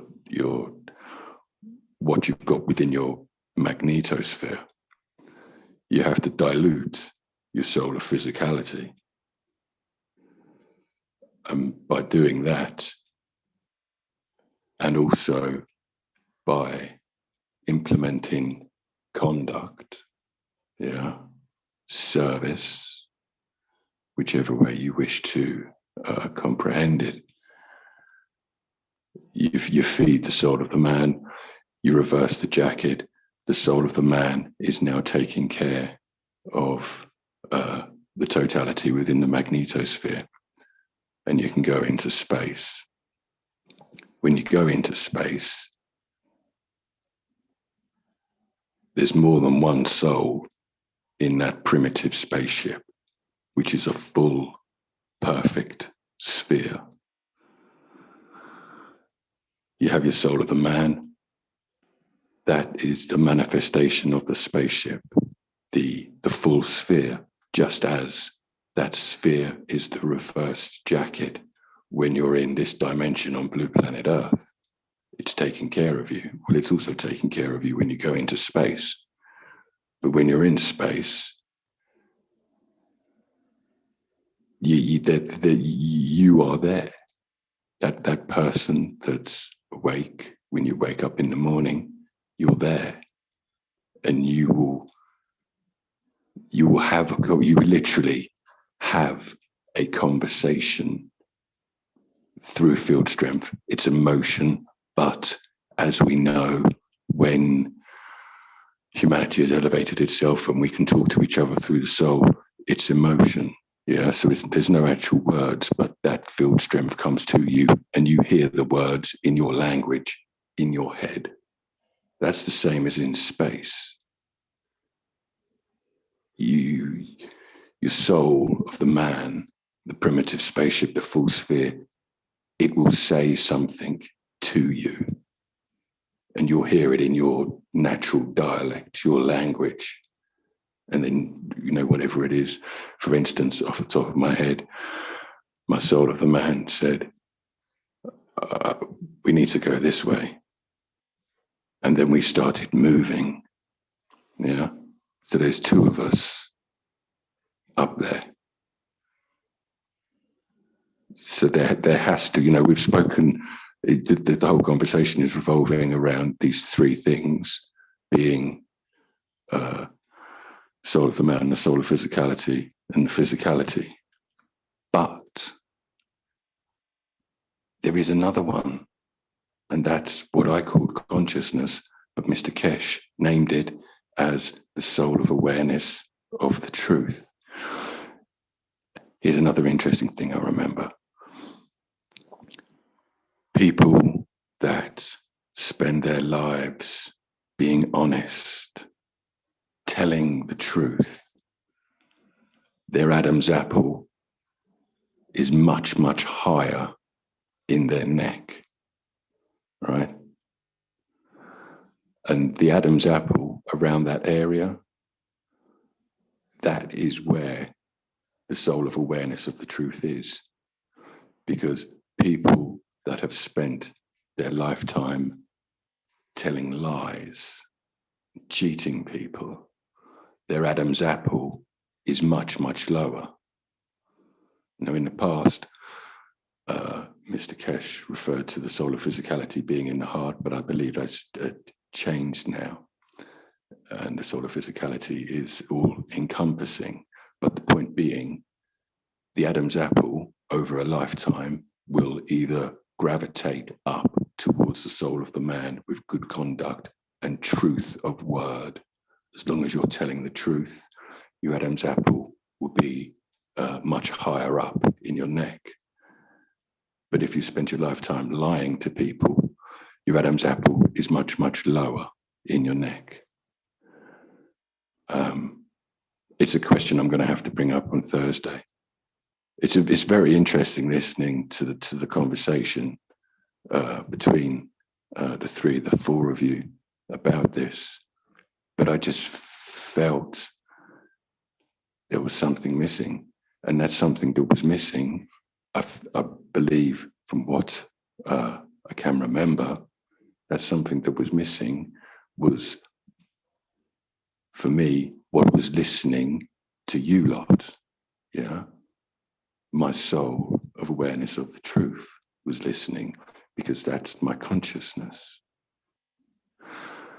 I thank you all very much for your time. I'm going to bring this question up in Thursday's workshop, just to have it clarified. I thank you very much for your time. I love you.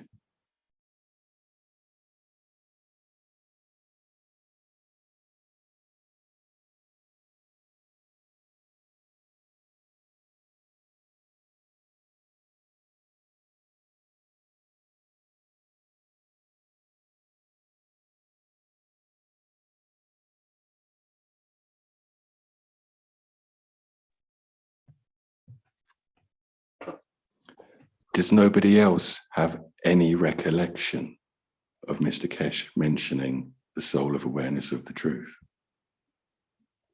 Surely someone here has heard of that before.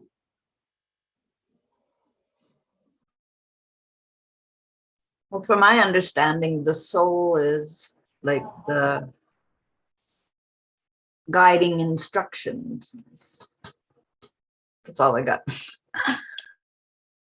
When you say the soul is guiding instructions, what soul are you referring to in terms of the totality of souls within your magnetosphere? Well, that's what soul are you talking about? The soul, there's souls, there's all sorts of souls, there's all kinds of souls.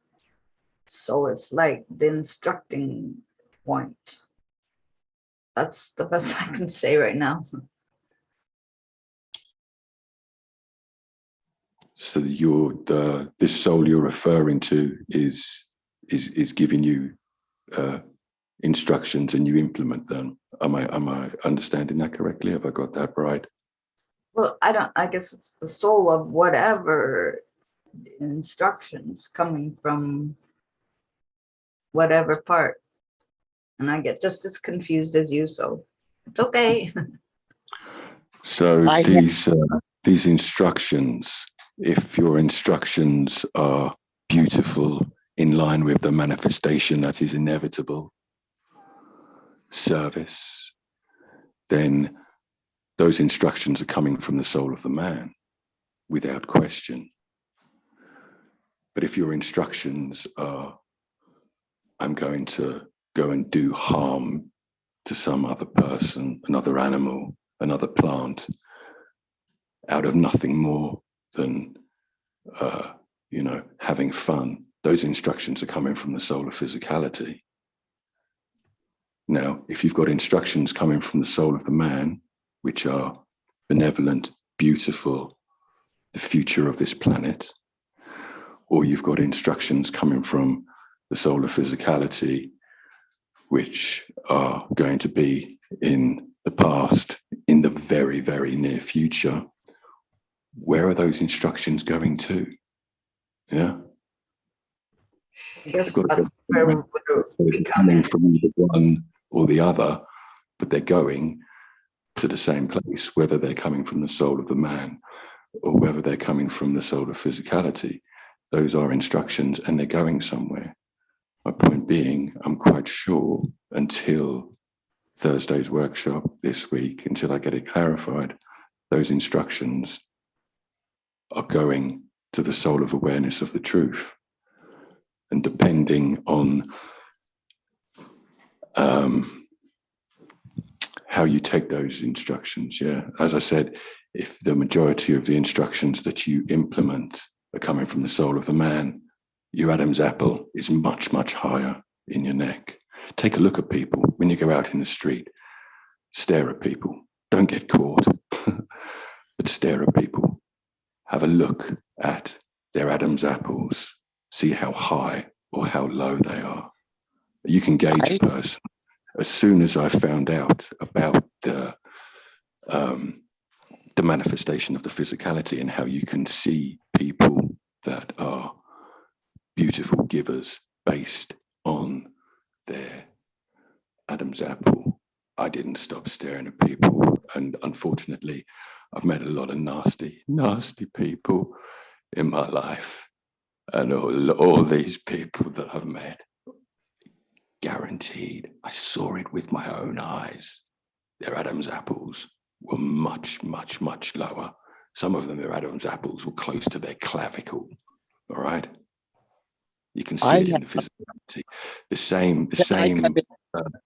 Let me finish quickly, please. Yes. The same workshop that I'm quite sure it was the same workshop that I heard this on. You take a look at people's thumbs. Okay. Now, if your thumb has an increased amount of curvature in it, you're a giver.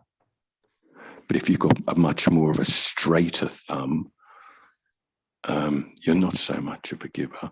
The physicality is built based on your interaction and your perception. and you can see it so clearly. Have a look at people's Adam's apples. Have a look at people's thumbs. Do it in the mirror first. Take a look at yourself, gauge yourself, and then go and interact with other people and have a look at their Adam's apples and have a look at their thumbs. You'll have a lot of fun, trust me. Just stay away from people that have got a really low Adam's apple, trust me. I have a poem from a man whose hair is going from white to blonde and dark blonde. And that is through the instructions that were given to it as before the time of my physical body being knit together in the womb of my mother. Perfection before that time. Therefore, because I was just given a new piece of information and having the control of bringing my physicality into being before and in the perfection of the time before my mother's womb, I can speak or give instructions to my Adam's apple that it may rise to the place where it was created to be in the first place. And through the intention and the decision I make and giving it permission to move, not that I may need it, but everyone needs that, I believe, all the time. The instructions to bring you back before the time of the womb of the mother and the physicality then being created in that perfection. Thank you for that awareness you gave me, and to all, thank you. I have a question based on what you just said then, brother. So you feel that you had existence before the womb of your mother? By traditions of word that came down to me, it said that you were known before you were knit together by the Father, who, according to my tradition that I came out of, I am a knowledge seeker, okay? So that is my 9 years. But before that, the tradition said that the Creator knew me before I was a spirit implanted into my mother, and the works and things that I could walk into were preordained if the spirit chose to walk in the ordination that was given before the knitting together of the physical being from the point of inception of the soul.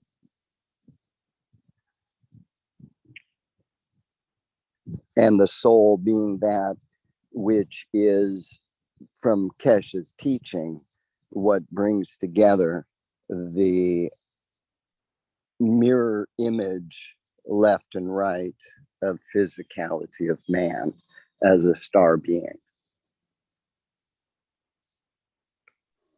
Okay, that's nice. This tradition that you refer to, if you don't mind me asking, brother, this is some sort of religion? Well, no, for me it was, I play with who I call Hauja, and Yah is capital J-A-H, but my tradition would be that of Christ, or the Christ, the one who by tradition went to the cross, and what was involved in that. So that it would be tradition. And I am a knowledge seeker. So I truly have no tradition except to ask a question, because I am a knowledge seeker and I'm a scientist and I am an observer. And so I don't know, but I am always being amazed. I have not seen somebody's hair turn back to, I used to own beauty salon. Okay, these are things, I'm 66. These are things I have not known. So I don't hold to either traditions or what I'm perceiving. I'm willing to be amazed by what I get to observe through my senses of what is unfolding before me in creation. You know, so I try to be as like a child. Good Lord, how can you be a knowledge seeker and hold knowledge?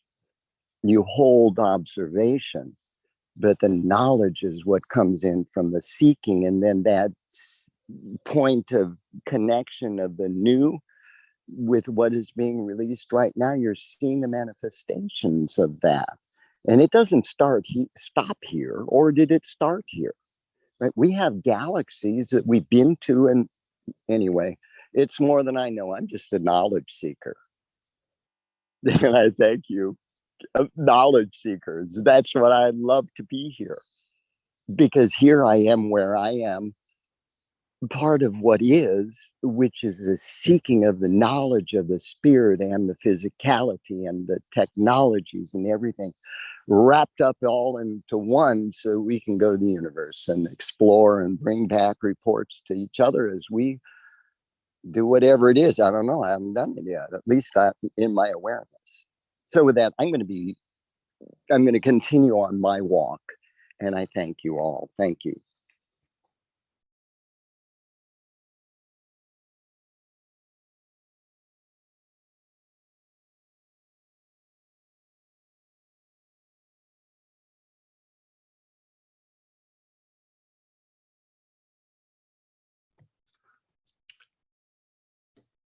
Well, certainly Dimitri's brought up some interesting questions here, and perhaps it would be good to clarify on Thursday with Mr. Keshe. Some things that come to mind is the idea of consciousness. First of all, what does that mean? What does that mean in terms of the fields that we talk about, the soul of physicality, the soul of man? And we know, we can assume consciousness is, well, first of all, it's in the present. It's not something that dwells in the past or the future. That consciousness is it works in the present. You could say perhaps it is even presence itself. We look at the phrase, for example, I am here, that age-old phrase from back in the 60s that was initially coined, I think. But it's a universal idea that's been around for millennia. I am here. When we break that down, we have I, and what does that mean? Who is I? What do we claim when we say the word I? Where does it resonate? Where is it coming from? And each of us, may have a different interpretation of that. Is our I, when we say I, does it come, from the physicality? Is it only physicality that's saying that I? And then when we say am, what is amness? And if we look at the phrase I am here, and if we look at here being whatever we're seeing in front of us and our environment, our the things around us, and our own body as well is part of here. And then we resonate that I with the here, because I by itself is a pretty lonely existence. It would have no existence without the here. So the amness is that vibration between the I, or the real I, let's say, and the here-ness, or what we find externally, that if we consider the I internal and the here external, then that amness is the vibration in between, which is being, beingness, being in the moment, being present. So to me, that's kind of the way I look at it. And there's another thing that comes in. Dimitri mentioned the soul of, how'd you say it again, Dimitri? The soul of truth, the soul of... soul of awareness of the truth. Awareness of the truth. Yeah, what you just said then. Go on, sorry, Rick. I would put the word conscience to that. Conscience as different from consciousness. Consciousness is the awareness or beingness of being in the present with your full presence. Let's say, I am conscious of this moment and of this moment and of this moment, from moment to moment. But conscience is that awareness of truth. Your bell of truth rings when your conscience is bothering you. You know, you do something and your conscience is bothering you. Well, that bell of truth has gone off and you've seen something that doesn't align with that bell of truth. Or when someone's speaking, you might have that bell of truth goes off, that what they're saying is really true. It comes from the essence. It comes from their soul, you could say. Or the bell of truth doesn't ring, or rings with a bad tone, let's say, when someone is speaking non-truth. So our conscience has a way of balancing that and feeling the truth. It like that is its guiding light in a way. Conscience is our bell of truth, you could say. Now, something that was said to me one time is, you know, the most powerful you can be is when you have that, when you are conscious, when you have full consciousness and you're fully present and aware in the moment and are able to, that's when you're the master of the universe, the master of the plasma manipulator, Mr. Keshe had the category of. But if you don't have conscience, and not all beings have conscience, that conscience is what keeps us on the path of goodness and being giving to others, and the path of generally giving rather than more on the taking side, let's say, even though everything has some give and some take to, no matter how extreme. So that conscience can keep us on the path, basically, but not all beings have that conscience. And it's one of the most, what would I say? One of the most powerful misuses of consciousness is when it's enacted without conscience. So if someone has no consideration for life or for others, or have no givingness to them or goodness, let's say, or we might call these beings evil, or they might, you know, appear to us in that sense. Well, that's might be because they don't have conscience. They simply lack conscience, even though they may have full consciousness. They're able to be in the present and be fully aware and awake, but that makes them more dangerous, because then they're not only conscious, but are lacking that conscience to what do you call, sort of, to sort of mediate things, to balance things, to allow the natural energy flow without having to take out of the situation or have greed and all the other lower emotions kick in. So that's the way I look at it, and others, I'm sure, have other ways of approaching that idea of consciousness, which was brought up by Dimitri and other parts there. Any other comments?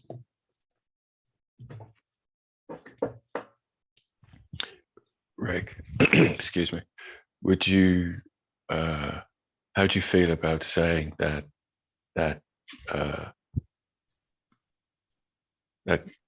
consciousness is not so much of a soul, but more of a field strength coming from a soul? Well, what is a soul? It's not a physicality, right? So if souls are field strengths, the word soul, we got to look at the word soul first. Soul just means center. It's very basic. So soul of man's center of the essence of man, you could say. The soul of physicality is the center of the physicality, center where all of the, all of the souls of the cells of the body and other souls of organs, souls of all the aspects of the physicality, not just the physical body aspects, can be considered one's soul if we have a soul that can include all of those. What are we including when we say the word I? I can mean different things to ourselves when we say I. I want an ice cream is different than I love you with my heart, kind of thing. Or there's a whole realm of other things that this is where identification comes in and where detachment comes in. So would you say, sorry, go on. I was just going to say, would you agree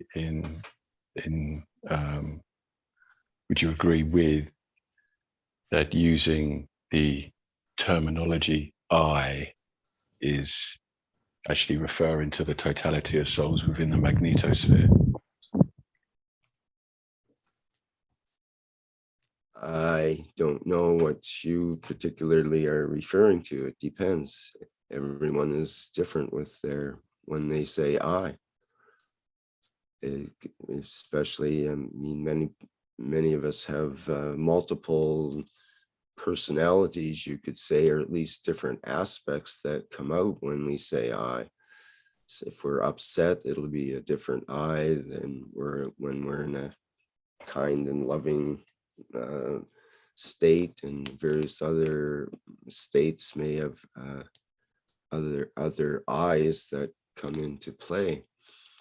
Yeah. So can we truly say all of them are within your magnetosphere, though? Well, some of them may be totally imaginary, and yes, they may be within my magnetosphere, but it doesn't necessarily make them real. One time in my life, I had to get out into the wilderness in order to rejuvenate myself from a stay in the cities from way too long. And so I went to the wilderness for a couple of years, basically, as much as I could. And I was spending often a week or two by myself and not communicating or having no cell phone or other communications with any other people other than myself. And after a while, I found myself talking to myself because there's no one else to talk to. And sometimes you would even do it out loud and you're on the river doing some gold prospecting or whatever. And then I, decided to pay attention to that a little bit. And I discovered I had several different eyes, several different sort of personalities, and I could communicate between them and sort of ask myself questions and so on. And I realized through that that our eye is normally is basically a response in a particular situation. One of our eyes will pop up to represent us as the totality of our eyes, but it may be only one aspect that's claims to be I in that particular interaction. And that's what I discovered, that I had these different aspects and different ones would come up.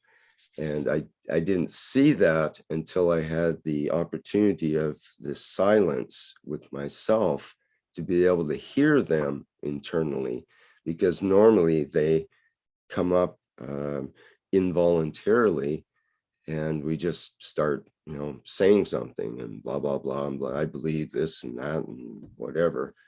And that just happens to be what that particular I believes.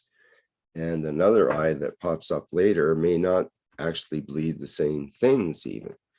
And so part of working on yourself is to watch these eyes coming up and to keep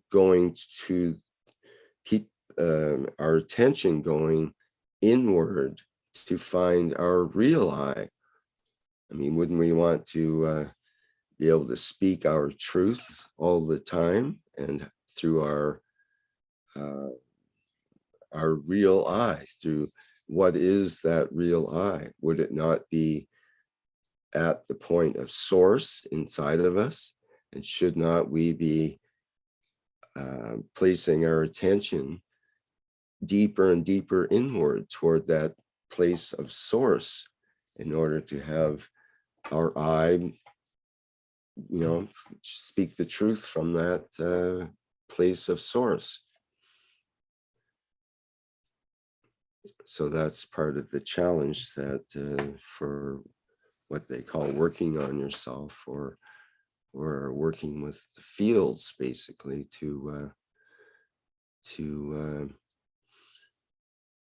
produce the person, the being that you wish to be for, getting the job done, whatever your purpose happens to be. Okay, enough talking from me. Salamia has a hand up here. Go ahead, Salamia. Yes, thank you. Could I just jump in very quickly? Sorry, Salamia. Go ahead. Just very, very, very quickly. I promise you, what you just said then, Rick, is beautiful. I really, really embraced it.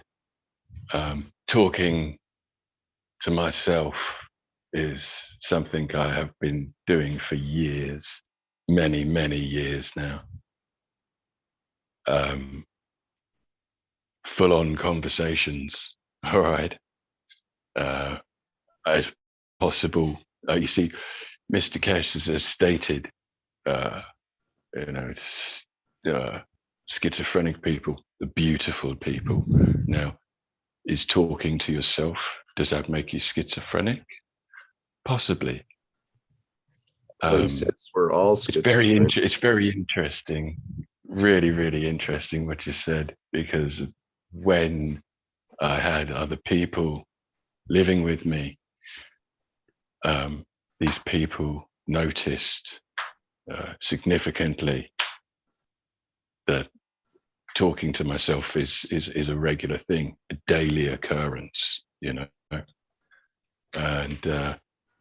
in whether I'm not sure if it made them feel uncomfortable, but it on the other hand, it's something that makes myself feel very comfortable.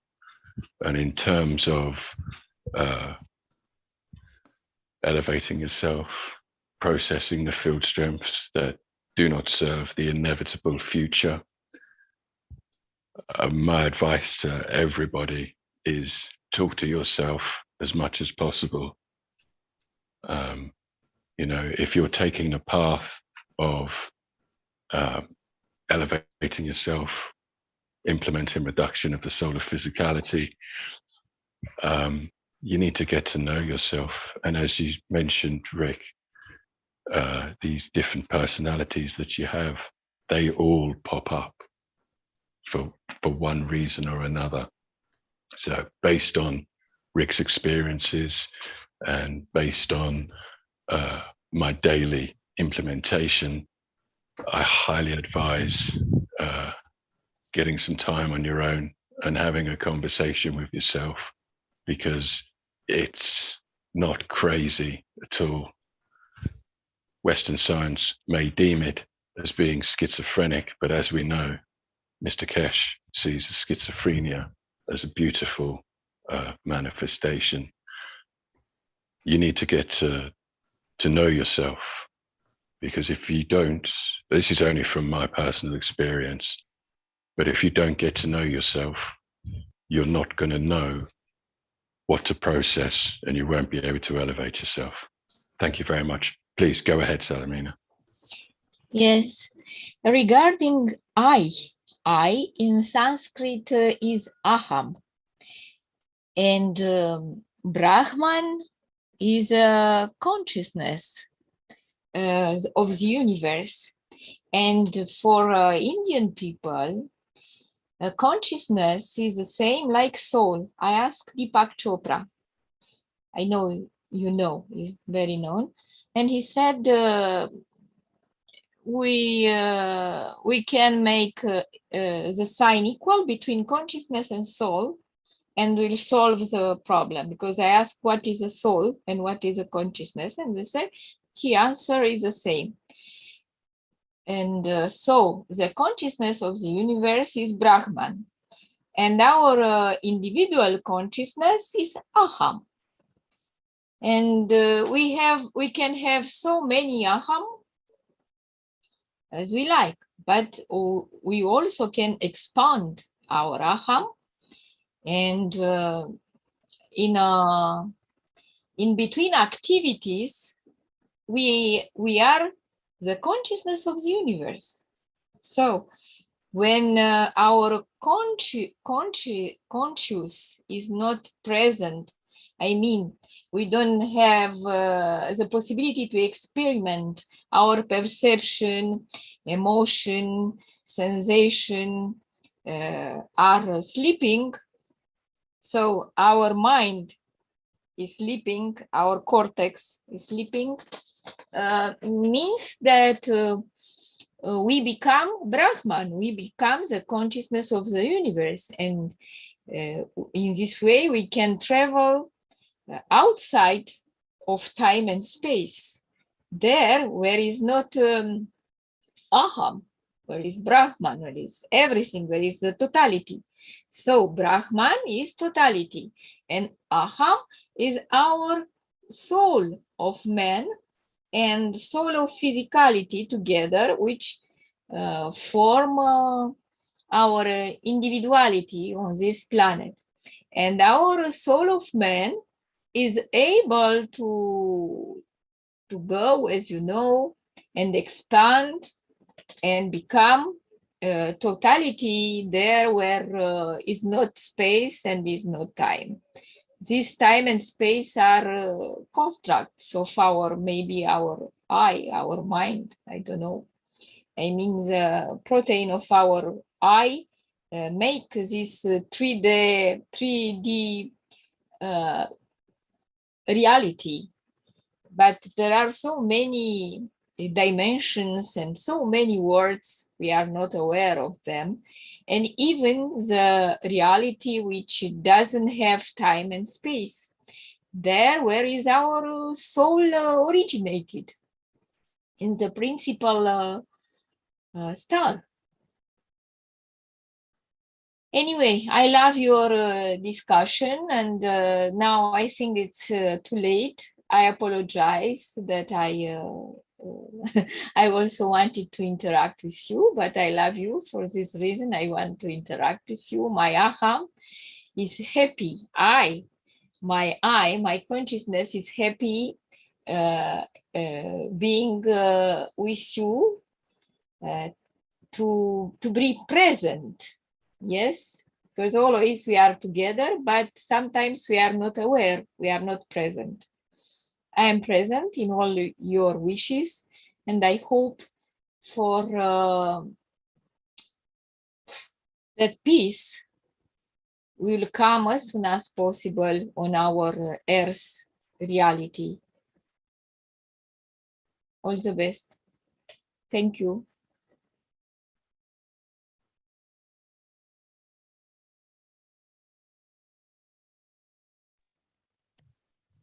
Thank you, my dear Salomia. Okay. Much love to you.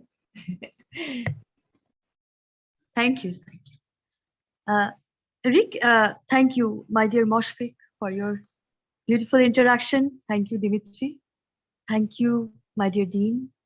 And thank you, my dear Rick. That is always. Rick, any other discussion, or there's time for closure? Is that okay? We should probably move along, yes. But this Yeah. is a good topic, and it gets down to some really the roots of all of our beliefs and all of our knowledge. So it's probably something that'll come up again, I expect. Yes, it's a good one for discussion here. Yeah, of course, of course. Okay, we move along now. Yeah, we move along. And the next slide, my dear Rick.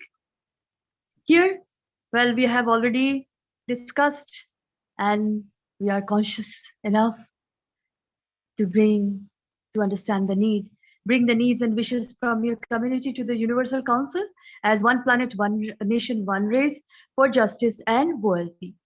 And is there any wish? Any beautiful soul want to say? Or as we have discussed about the consciousness. Now mankind have to be conscious about how human they are. So we can go to the next slide.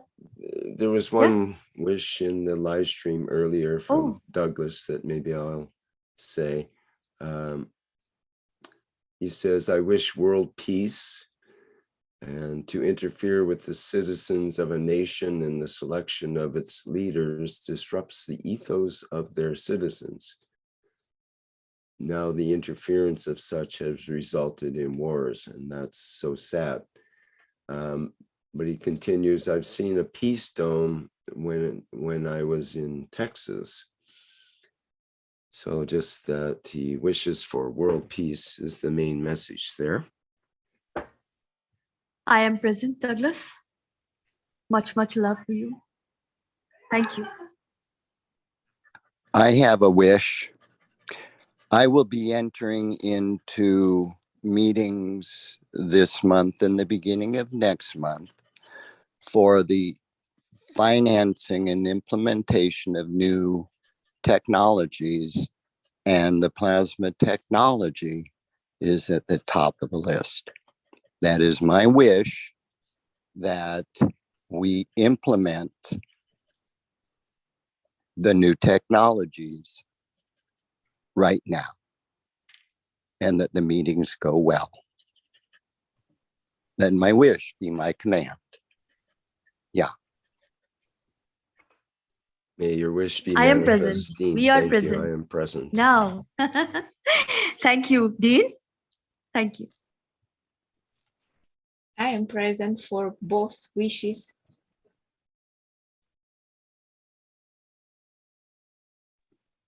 Now we can go to the next slide, my dear Rick. The time of, yes, here's the key of consciousness now. We are here to serve, not to be served. The Universal Council, thank you so much. Salam, namaste, salute, my dear beautiful souls. Welcome, welcome, welcome, and suswagatam to the Keshe Foundation, Spaceship Institute, the beauty and totality of knowledge seekers, truth seekers, and conscious people. Thank you. Now, thank you. Salam, namaste, salute. Okay, one thing I'd like to mention before we wrap up is Marie's teachings later on today. Just share the image. So that's Tuesday, every Tuesday at 11:59 Central European Time, PM, 11:59 PM, that is. Teachings about the soul, ethos, and universal council with Marie Calve. That's on TV Galactica. TV Galactica is accessed through the YouTube channel TV Galactica, and I think you can access it through the Facebook group as well. Okay, just wanted to mention that. And you see here. Can we have the link for That the was Facebook? the link. Oh, it's just TV Galactica and Facebook. I don't have that offhand. You'll have to look that up. Yeah. I didn't see from so long. Okay, is there anything else we need to discuss here before we wrap up the Universal Council program here?